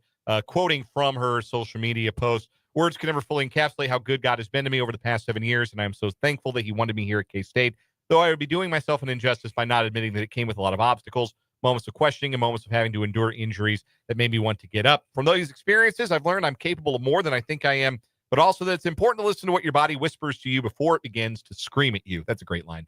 For this reason, I've decided to forego the draft and explore this next season of life apart from basketball. That, to me, it's a very mature thing to do, but I can't help but wish we'd gotten to see what the end of a healthy Aokali's career might have looked like. Because if you've watched any of the other women's tournament action and you've seen like Lauren Betts from UCLA, like that was young Aokali. What Betts is doing for a number 1 seed in the Final Four, that's what a young Aokali could do before the injuries started to mount. And if that Aokali could have been on this K-State team, the sky would have been the limit for them. And it's nobody's fault but cruel fate and injuries, and it's happened to a lot of bigs in basketball that it's hard to be of a certain like height and play basketball for long without the injuries starting to accumulate. But man, especially lower body injuries too, because I mean, you have so much mass you're carrying and putting on your knees, your feet, your ankles, whatever. Every time you land, it's hard on you. So salute to Aokali, one of the all-time great K-State Wildcats. She's already got 1 number up in the Bramlage rafters for the 61 points, the all-time NCAA single game record. And soon enough, she'll have a 2nd number up there as well, her own. We'll take a break, come back with the 5 o'clock hour, headlines and more on 580 Sports Talk.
Well, let's get it. Third and final hour here on 580 Sports Talk. Yeah, I know. It's a full show today. Isn't that something? These have been few and far between recently, but this is our third and final hour, our third and final full hour of 580 Sports Talk this afternoon. Here on the Sports Voice of Kansas, 580 WIBW, FM 104.9, and online at 580WIBW.com. A special hello to our video viewers today. Hello. We just waved at our video viewers. They're watching us on YouTube. I like to give the Sam Darnold point. Yeah, I've noticed that. The out indefinitely mononucleosis point. Yep. What a funny career. Yeah, you know who's not laughing anymore? Me. Now he's my problem. He plays for my favorite team. Yeah. Thanks to our video viewers on YouTube. 580 Sports Talk is the name of the channel. You can also watch us on Facebook at WIBW News. I'm Dan Lucero. Brendan Dworzinski and Spencer Dupuis are along as well. And we've got, as I mentioned, one more hour of 580 Sports Talk to get to today. We're going to talk some draft. I know you're torqued to start talking NFL draft. You know that's right. It's the free agency's kind of slowed. Yep. It is draft time. It is draft month, in fact. I believe we are less than a month out. We are effectively, as of today, 23 days out? 21. 21. Yeah, Thursday, April 24th is when the draft will start. 3 weeks. Lambeau Field. Fancy Moses. That's in 3 weeks. Yep. Get your mock draft ready. Yeah, we'll mock draft Monday on Monday. Oh boy, you know mock draft Monday is extremely back. Next week. I'm gird your loins. I am prepared with the mocks. We're going to talk some draft, particularly Devin Neal's place in it. Ben Solak's a fan. A lot of people who have grinded the tape of Devin Neal, really like what they see, even though the 40 time wasn't maybe ideal for a running back. This is a guy who really shines on tape. And I'm not telling any KU fan anything they don't know. You watch the tape, you watch the games. Or, I've said this before on the show, or K-State fan. I have never seen the mutual respect between KU and K-State fans stronger than when talking about running backs over the past, 4 years. No, that's real. Unbelievable respect. Especially the guys coming out this year, because they're both Kansas guys too, with DJ Giddens and Devin Neal, and Giddens being from near Manhattan in Junction City, and Neal being from Lawrence. It's like these are our guys. Yeah, it's honestly super cool. The last 2 years and I focus a lot more on the KU side of things, just given my expertise and experience. But a lot of K-State fans that is not going to be fun. We might lose this game because they've got number 4 on that side. And this year, especially, and Deuce Vaughn was incredible, All-American. But, God dang it, they've still got DJ Giddens. Gosh darn it. Every time, I like K-State. And every time I would see DJ Giddens catch a pass more than about 3 yards downfield, I thought, that's got to be an SOB to stop, man. The wheel route, the undefeated wheel route. The first time I saw him run a backfield go, like a backfield seam ball up the left hash, I thought, holy bleep. No, thank you. You're a safety and you've got that dude coming full speed on a route. No, thanks. And Devin, heck of a receiver as well. We'll get to him. I'm so excited to talk about this. Yeah, we're going to get into that, what Ben Solak of ESPN had to say, putting Devin Neal on his all-film team. Also, how are you feeling about the powder blues that the Royals have brought back this year? Hope you like them, because apparently they're going to be just the road uniform for the Royals moving forward. We'll get into that, talk a little baseball to close out the show. But we began the 5 o'clock hours. We do every 5 o'clock hour with our 580 Sports Talk headlines. We start with a Chiefs transaction. Chiefs made a move today from Tom Pelissero on X, the Everything app. Everything happens on X. Watch the markets tank on X. Reunion.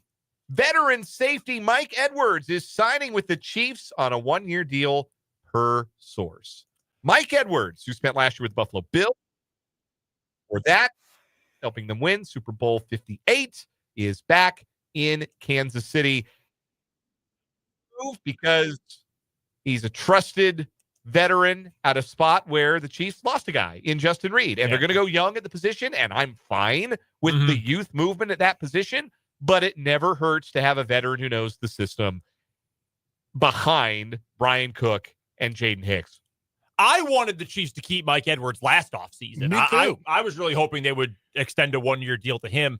Now, I'm not super well versed in Bill's offseason notes, but from what I have read in recent weeks, I don't believe Buffalo was especially sad to see him go. He didn't play a ton with the Bills No, this he year. really didn't get on the field a whole lot. And I guess a lot of Bills fans weren't exactly crushed by that. But the point you brought up, Dan, about just kind of having he ended up playing ended up on more the Bucs. games for Tampa Bay than he did for Buffalo. Yeah, he ended up back with Tampa Bay. Yeah, I had totally forgotten that. He played 3 games with the Bills. Yeah, He also had signed with the Titans in between that. Oh, I didn't remember that one. He was on the Titans for a week. Just having a guy who can be a little bit of a veteran safety net, like, hey, Jaden, do this instead. Like, you're not doing this right, do this. That is a valuable thing. If you're the Chiefs, you probably don't want Mike Edwards to take the field a lot, although he was pretty good, I thought, especially late in the season 2 years ago. So I like this. I mean, he can't be making much more than the vet minimum, I would imagine. I think this is a pretty fine deal. He had that 90-something yard fumble recovery return, right, against the Chargers?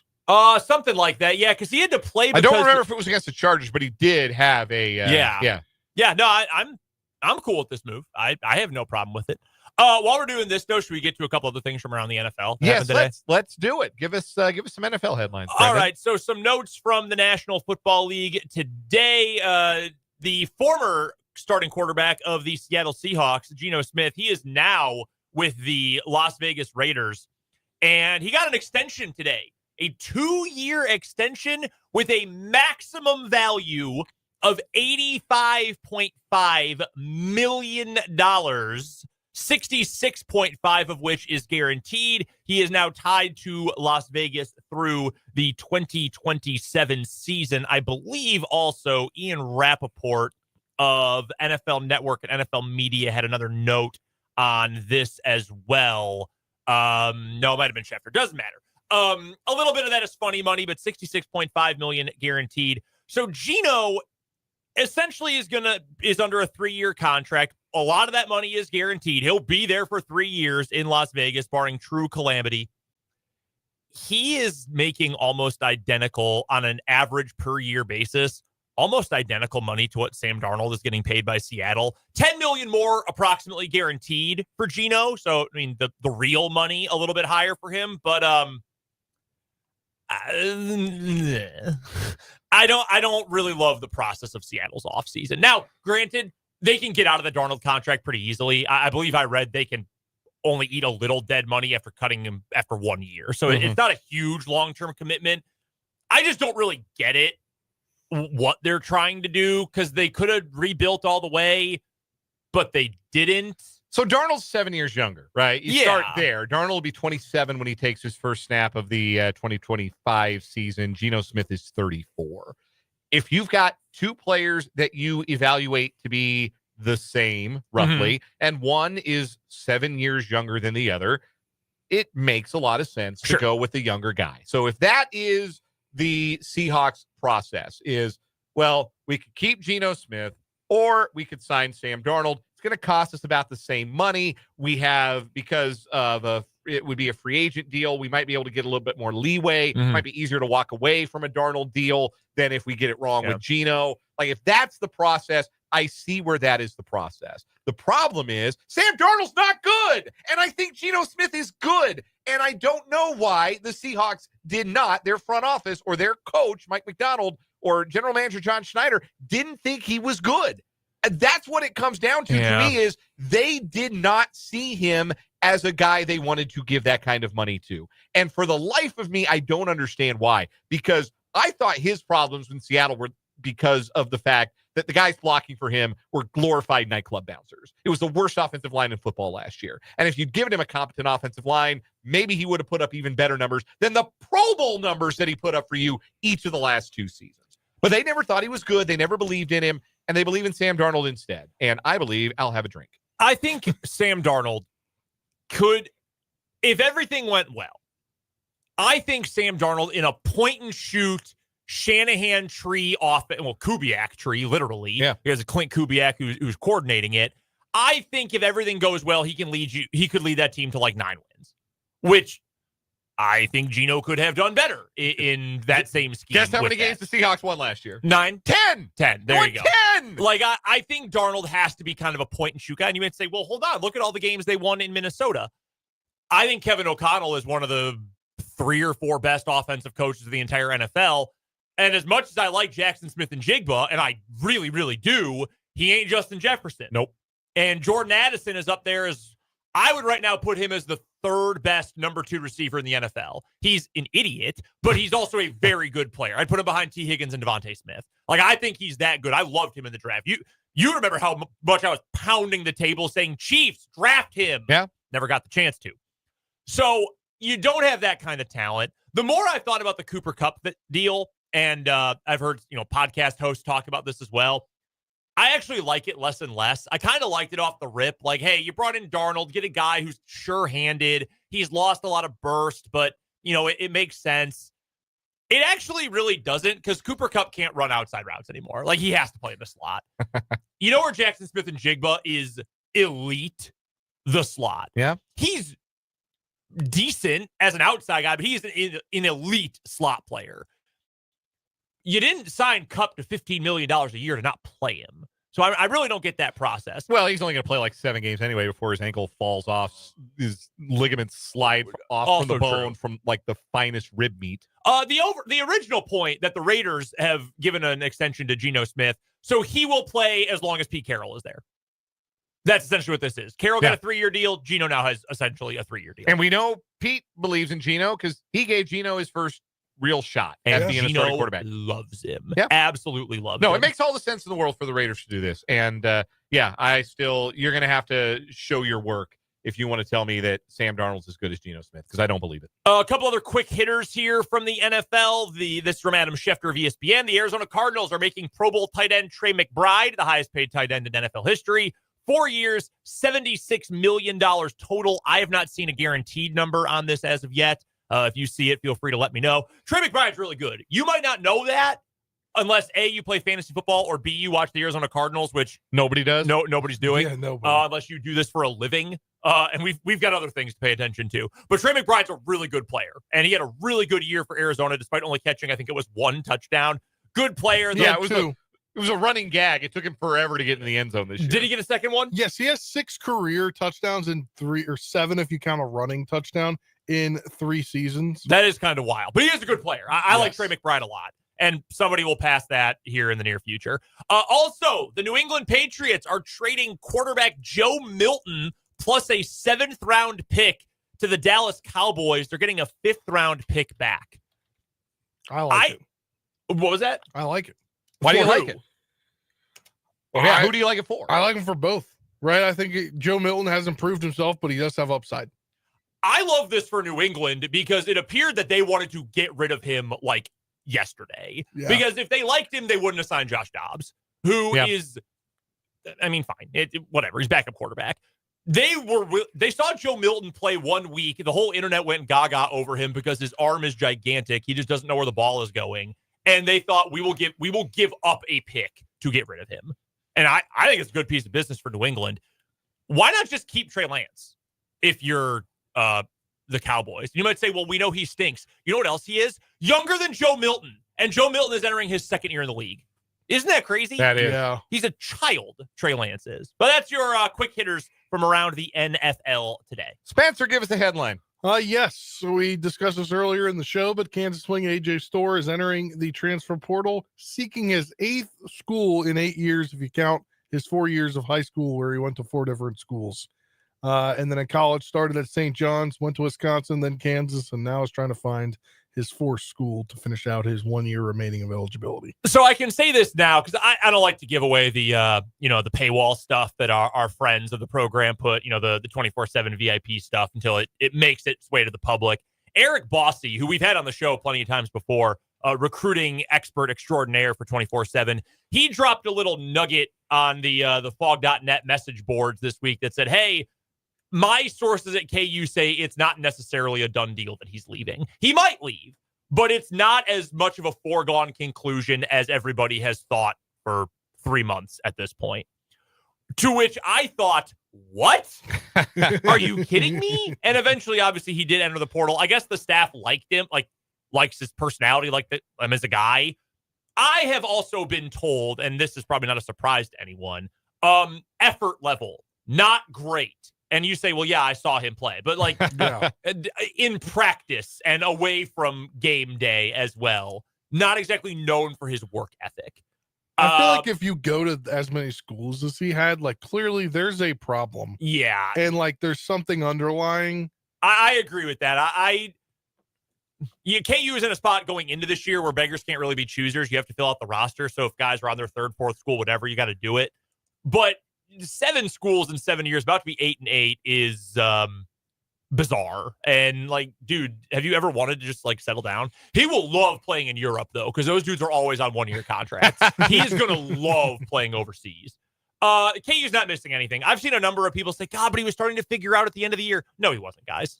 Go back and watch the film. He scored more. He had the one good game in the Big 12 tournament where he legitimately played well. But then against Arkansas, he scored a bunch. He did not play well in that game. Still mental lapses. Still doesn't rebound. Still doesn't defend. Was still taking chucker-type shots. KU's not missing anything here. No, I would agree with that. I think I do not think that he would be a guy that you could play alongside Bucket Jones. No, absolutely not. Yeah, that's the question you have to ask for players that are leaving, players that are coming in. Can this guy play with Bucket Jones? That's the roster building philosophy for KU moving forward. Next headline for me, this one from MLB.com. The show must go on. Ohtani's walk-off keeps LA perfect. It's the only night game last night. The only late game in Major League Baseball was the Braves and the Dodgers. So I had it on. My wife went to bed early. I had the game on. I was getting a little tired. It was around 10:30. It was the bottom of the ninth. It was a tie game. Ohtani was due up second. I said, I'll stick around and watch Ohtani hit. Maybe he'll do something cool. First pitch, I thought Raisel Iglesias had him fooled, the Braves closer. Threw a changeup, outer half, 89. Belt high, but it's outer half. And it looked like Ohtani hit it off the end of the bat. And he hit it out of the park to left center field. And the Dodgers, who were trailed the Braves, who are winless, by the way, 5-0 in the game, rallied to win 6-5. They are 8-0. It is the first time a defending champion has ever started 8-0 in Major League Baseball history. I said this on yesterday's headlines. You guys were both out by the time I got around to this in headlines yesterday. So I want to hear from you. You guys tell me if I'm crazy or not. I think the record of 116 wins in a regular season might be in a little trouble because I don't even think the Dodgers have played well and they're 8-0 against decent teams.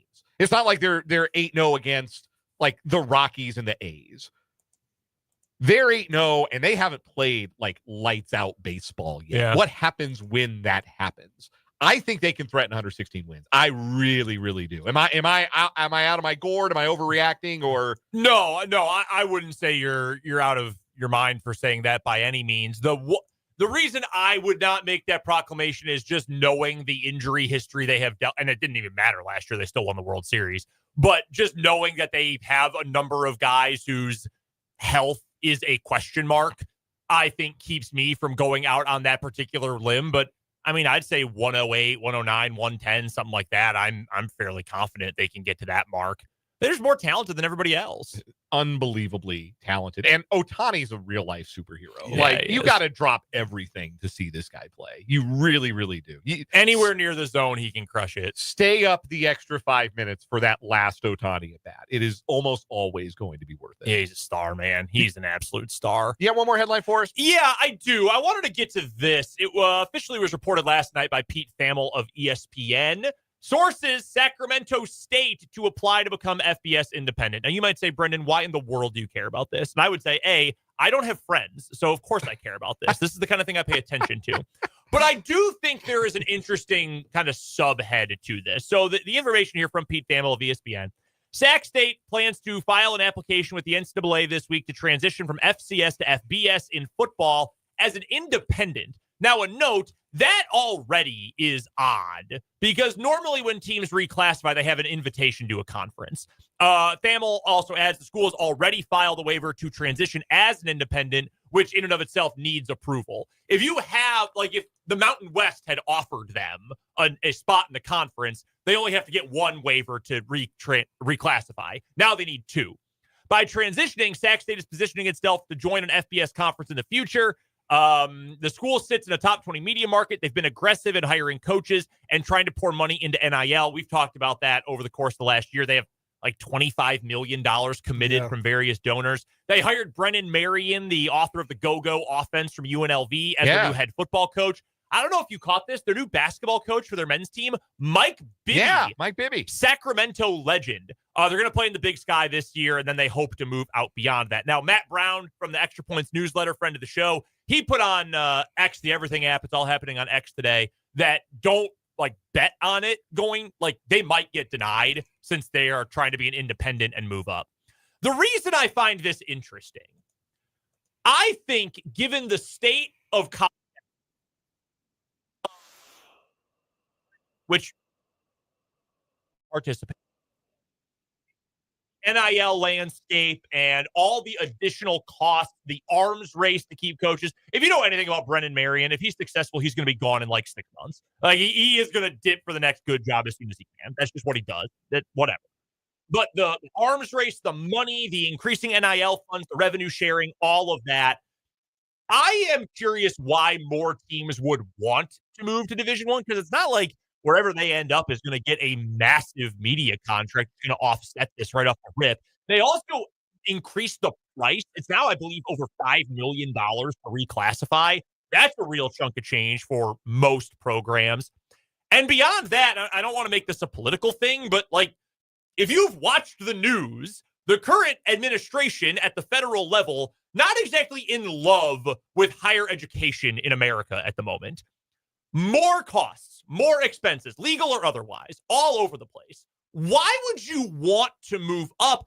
I would almost think more schools of that, and Sac State is huge. I mean, it's a public school in Sacramento, but more schools that are kind of on the fringe of D1, I would almost personally, not as an expert, suggest you move down. St. Francis, Pennsylvania move down. They made the NCAA tournament this year. They made it into the first four. And then immediately after losing that night said, oh, yeah, by the way, we're moving to D3 in 2 years. And they're we can't afford it, which sucks, but I get it. I think there are going to be a lot more schools making moves like St. Francis than there are schools making moves like Sac State. But I do think so. You're going to see a lot of schools make moves. The other thing about Sac State is Sacramento, I think, as a city, is starting to fancy itself as major league. They literally have a major league baseball team playing in West Sacramento for the next 3 years. They've had the Kings forever and have supported that team through thick and thin. I thought they wanted to move the Kings. No, I thought the Kings wanted to the move Kings owners wanted to move. Well, yeah, no, they Sacramento never wanted the Kings to leave. Let's get that straight. That is a city as a whole that is kind of puffing its chest out right now a little bit. I think this is in line with that. We're going to hire some big time coaches. We're going to show intent to win, and the intent is not to be an independent in football. The intent is get an invite to the Pac-12, which the new Pac-12. They went 3-9 this year, bro. I'm sorry, I don't mean that to dismiss you. No, I'm saying I know that to them. Yes, you got to be realistic about what it can be right away. Well, weren't they in a rumor to be reached out to Michael Vick to be their head coach or something at Sac State? Yeah, they had talked before he took the job at Norfolk State. Yeah. They definitely got a new head football coach, I'm assuming. Yes, Brennan Marion. We were talking about him. Yeah. So I think more schools should consider moving. If they've got the money to do it, fine. But if you're a team, okay, I'll give you an example here. If Nebraska Omaha was facing financial, oh my God, what are we going to do here? Summit League's not bringing in a ton of money. We opted into revenue sharing, but I don't know that we can make this work. I think it'd be more smart for a team like that in this region. Let's go back to the MIAA, man. Let's move back down. Or if you're in the, get our wrestling program back, get football back. Man, I think that would make a lot more sense than for some of these schools to be moving up because it's only going to get more expensive in an era where it's going to be harder to come by that money for a lot of these universities. Yeah. To that point, there is going to be an impact to college sports, and not sure what that's going to look like, but the impact is going to make it really, really hard to do the thing we like to do around here and separate the sports from politics. But that's coming. Believe you me. Oh, yeah. Believe you me. That is coming. We will take a time out here on 580 Sports Talk. When we come back, Devin Neal's draft stock going up. The one stock going up today. We'll talk about Devin Neal next on 580 Sports Talk.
5:33 on 580 Sports Talk. Dan, Brendan, Spencer kicking it with you in this third hour of the day. Ben Solak, ESPN.com, published his all-film team for the 2025 draft. Players that stood out to him on film, not the obvious guys, not the guys who are going to be at the top of the draft, but guys who might hear their names called on day 2 or day 3 of the draft. Like, for example, his quarterback is Tyler Shuck of Louisville, who I guess does have some good tape, even though he is 26. He's older than Trevor Lawrence. That's wild. That's so wild. And he might get drafted this year. Anyway. They were in the same recruiting class. Yes. Unbelievable. Like Brennan Whedon. Yeah. Except Shuck didn't even play minor league baseball. That's like, imagine if he had. He'd be 32 and get drafted. Who was the guy, North Texas a couple years back? Austin Aune? Yeah. Austin Aune. Yeah. Yeah. He was like 29. 32. Yeah. Ridiculous. Anyhow, the running back on Solak's all-film team is Devin Neal. And here is in part what Solak had to say. Quote, in the case of running backs, there's usually a trade-off between explosiveness and frame. Talking about day 3 running back prospects. The quick, elusive backs can be drafted here, but often aren't big enough to take a full season's worth of drubbing between the tackles. Similarly, backs with NFL size can be found here, but often lack the explosive traits necessary to get a high volume of carries in a league predicated on big plays. Neal falls into the second category. The details of Neal's game are squeaky clean. He rarely fumbles, rarely hits the wrong hole, rarely finishes runs by ducking out of bounds, and rarely fails to move the sticks in short yardage. He stonewalls blitzers from the backfield, catches everything thrown his way outside of it. He is as reliable as the sunrise. The problem is the lack of home run potential. Neal ran a 4.58 40 at the combine, and according to NFL Next Gen stats, his max speed was the second slowest of any back in this class. It's frustrating, writes Solak, because Neal has explosiveness. He can go from idling to top speed in the blink of an eye and accordingly beats defenders to the corner or the crease. It's just that his top speed isn't fast enough to turn 10-plus yard gains into 50-plus yard house calls. So no, Neal is not lightning in a bottle or a bowling ball on the loose, but he's good. Not game-breaking, franchise-changing good, but he's a player a team can get on day 3, give the ball to 18 times, and expect its offense to thrive, not for the one big play he makes, but for the 18 reliable, mistake-free plays he accumulates. I mean, if you're giving Devin Neal if you're able to get him on day 3 and you're giving him 18 carries a game, I mean, that's one of the best picks in the draft, without question. If you're in a position where, you have a 18 carry shaped void in your offense. I do think it's fair to point out, and I think this is overall a very fair write-up about Devin from Ben Solak at ESPN, but I do think it should be noted he's not like 2024 Kareem Hunt, where he's not going to fumble, and he's going to do what you ask him to do as long as what you ask him to do is get you 4 yards. Like, Devin's not, his game speed is faster than I think his sprint speed, and while, yes, NGS tagged him at under 21.8 miles per hour as his max speed, do we have a consistent speed score? Because that is something I would like to see. I mean, we've seen plays. I go back to the game 2 years ago when KU played at Nevada. Remember that late kickoff? I think it was a 9 o'clock kickoff, KU at Nevada. He had a monster game. One of the 3 games Jalen Daniels played that year. He had a monster game, including a couple of huge runs. And I know you're playing against Mountain West competition, etc. I understand all of that. But he's got enough speed that he's not just going to be used as like, okay, we need 4 yards, we can use Devin Neal here. No, he can be in every down kind of running back because he is a good receiver. He improved a lot in pass protection as his career would go on. Ask Michael Swain about it. He brought it up a few times. Ask Devin about it. He brought it up to us a few times over the course of his last couple of seasons. He'll probably end up a day 3 pick. I would guess 4th or 5th round. Because of the star power in this class, Genty is going to go probably in the top 15. Omarion Hampton from North Carolina has a chance of being a first-round pick. You've got both Judkins and Henderson from Ohio State, both of whom are thought of very highly. Some teams are going to really like Dylan Sampson out of Tennessee and they'll like the SEC pedigree. There are so many good running backs in this class. DJ Giddens is another one of them. I would not be shocked if a team took Giddens ahead of Neal. I don't think I would, but I would not be surprised if a team did. you're going to get a day one starting caliber running back in Devin Neal day 3 of the draft. That's going to be possible, and it's going to be a great value. I think he's good enough he could go at the end of the 3rd, but he'll probably slide to round 4. I will just be interested who... I think he is one of the more scheme-diverse running backs you could get in this class. Yeah, I don't think of him as a guy that, he has to be in this kind of offense to thrive. He has to be in this kind of, zone blocking or whatever it is. I think that his skill set is diverse enough, and his weaknesses, like the things that he doesn't do well, are it's a very small list. That gives him a chance to fit in just about anywhere. I think it makes a lot of sense for the Chiefs. The thing about the Chiefs, and I'm sorry to cut you off. No, you're good. But the thing that has informed how the Chiefs have selected running backs or added running backs through the draft or undrafted free agency the last couple of years has been speed score. Like Isaiah Pacheco had the best speed score in his draft class. The Chiefs got him in the 7th round. The year after that, Chiefs didn't draft a running back, but the guy with the best speed score in that class was Deneric Prince. And he ended up in the organization. So the Chiefs, I think, have a type. And I don't know if Neal is the type. Sure. Should you break type if a player like that is sitting there in the 4th, 5th round and he can help your running back room? I would argue yes. But that is to say that I would not have my hopes like sky high for Devin Neal in a Chiefs uniform. Because I do think that they have a type and I don't know that he fits. No, I hear you. That is the type. That's the profile they want. I just think in terms of what they need there, I think it makes some sense. I wish it made more sense in Green Bay. I think he's the exact kind of player the Packers like. They just happened to draft Marshawn Lloyd a year ago. So I wish that made more sense. But he's going to be a good player in this league. It's a crazy deep running back draft. I cannot say that enough.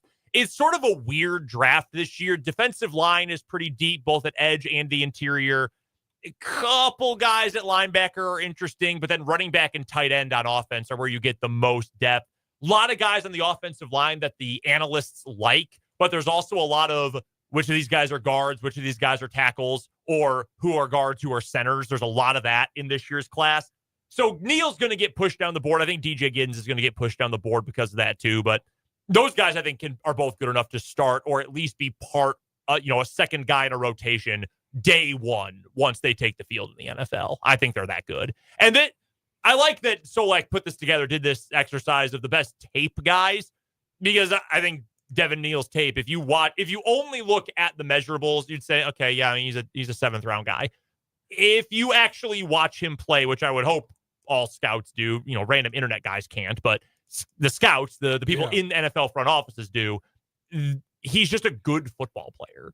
Like at some point, especially on day 3, you just draft good ball players. And that's what Devin Neal is going to be in the NFL. He might not be an all-pro, but guys who don't foul, who can get you 15 carries a game and have a chance to get 100 yards every game, that's extremely valuable, especially on a rookie contract. Good football players. Exactly. You'll take a good football player even if the measurables aren't quite right. Who do you think he gets drafted higher than Giddens does?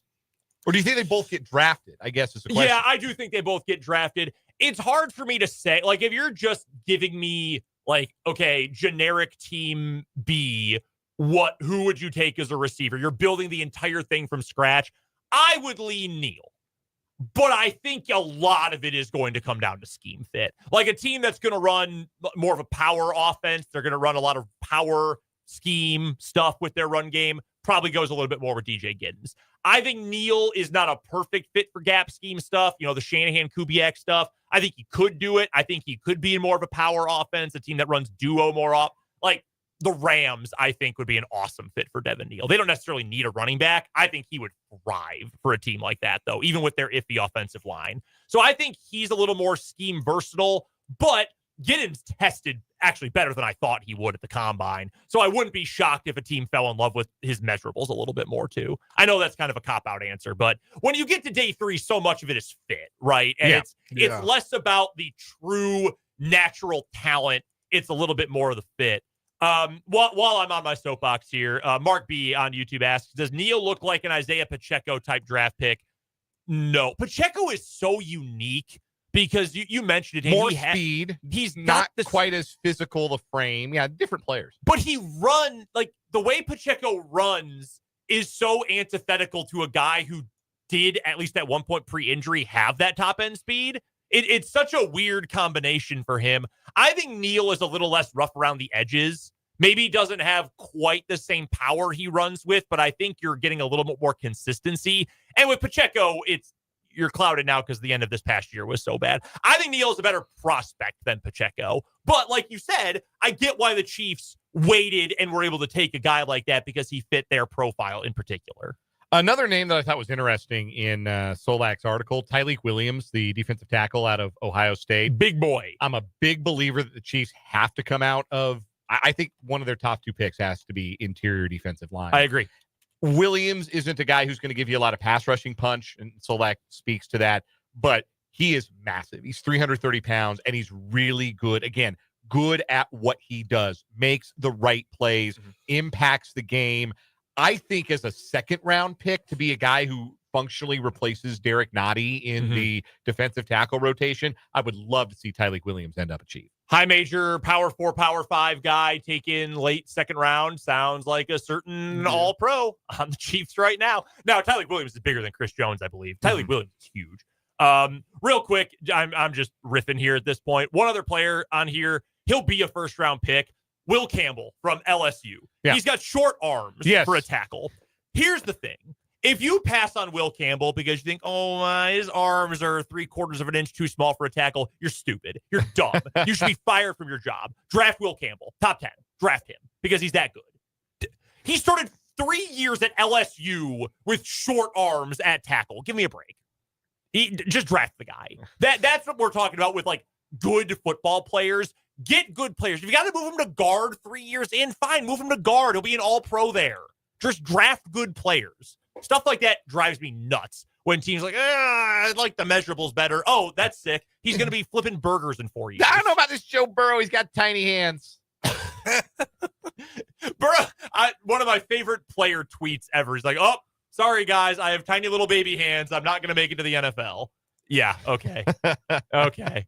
We'll take another timeout. Only thing the Bengals have gotten right in decades. That's a fact. We'll take a timeout, come back with a little more 580 Sports Talk next.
.48 on 580 Sports Talk. Dan, Brendan, Spencer.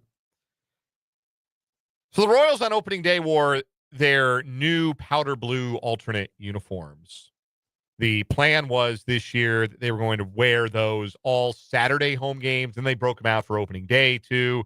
I think they wore them on Sunday as well. I don't think we've seen them in the home whites yet this year. Then they wore them again for the road opener on Monday. And if you're a uniform nerd, like if you've ever heard of UniWatch or have visited like Chris Creamer's sports logos page or anything like that, and you're interested in those kinds of things, maybe you wondered, hey, what's the deal here? Thought these were going to be home uniforms only. Well, per Ann Rogers in her email newsletter that goes out to subscribers at MLB.com, it's a free newsletter. And frankly, like I think every team's beat writer with MLB.com does one, and they're actually really good. Yeah. Like it really like value. Yeah, Ann does a good job. Yeah, Ann does a good job. It's value added to my my email list.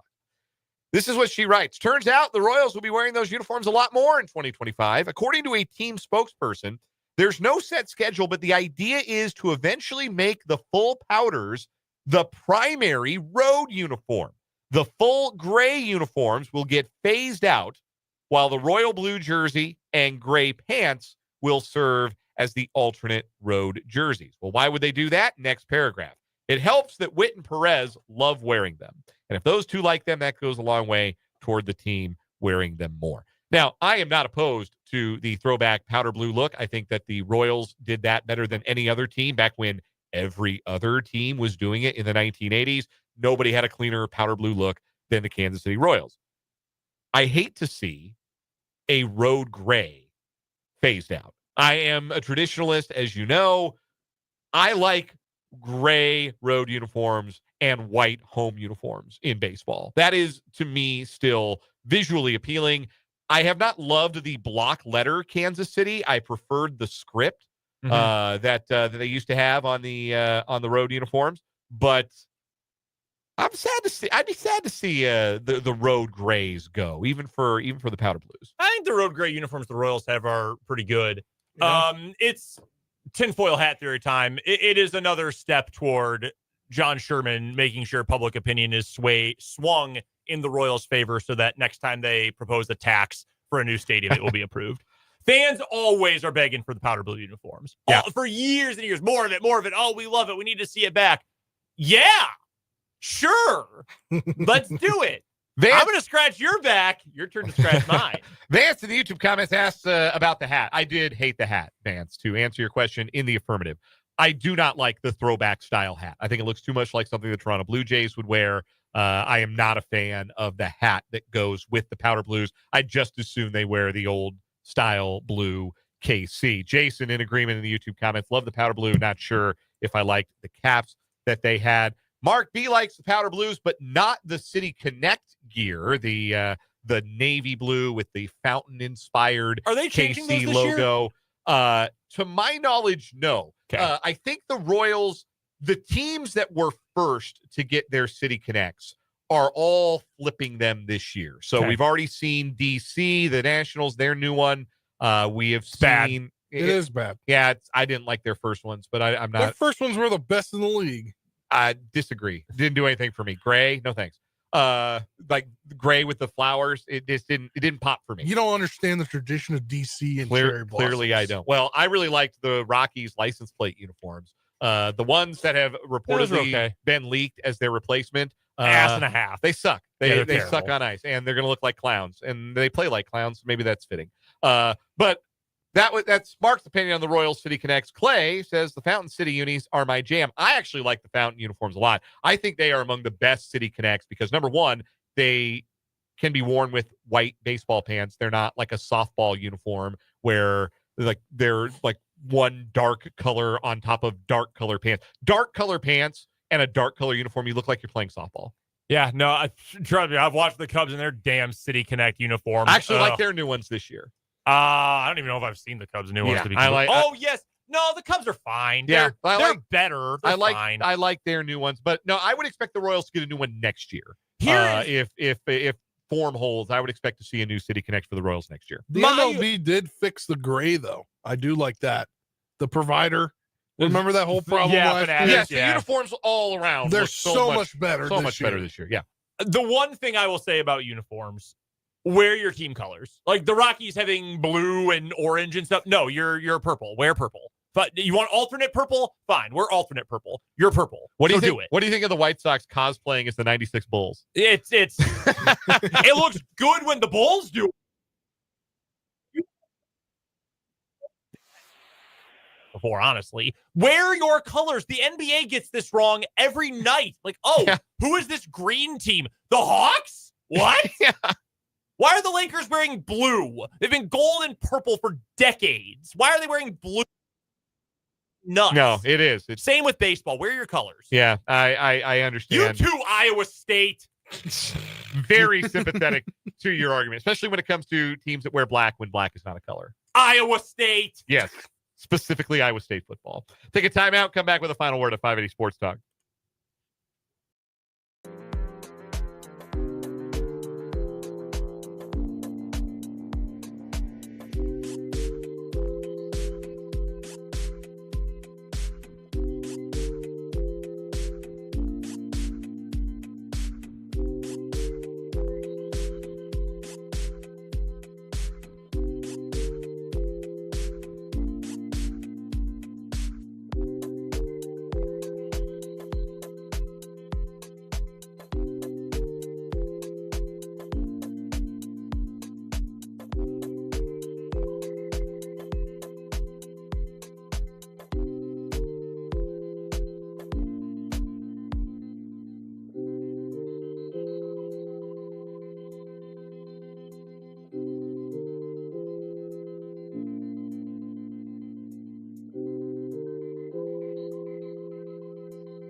Let's put a bow on this edition of 580 Sports Talk with a final word. Brendan Dworzinski, you go first. I feel like I keep going back to the KU basketball well here with these final words this week. But as bad as I understand the optics can look when you lose all these players to the transfer portal, guys, AJ Storr was terrible this year. Just like we talked about, you're not missing a lot with Coit or Passmore or Griffin when they left earlier in the week.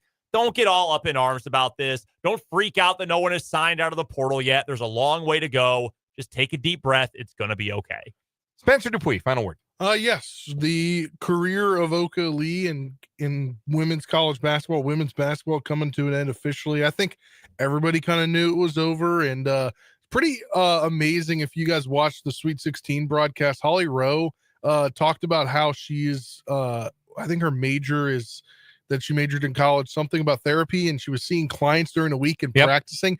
That was amazing. I don't know how you can have a job while also simultaneously having a job in college athletics as a women's basketball player, one of the best in the country at the same time, and do what she did. So congratulations to her on an amazing career, and that jersey is going to be hanging up the rafters sooner rather than later.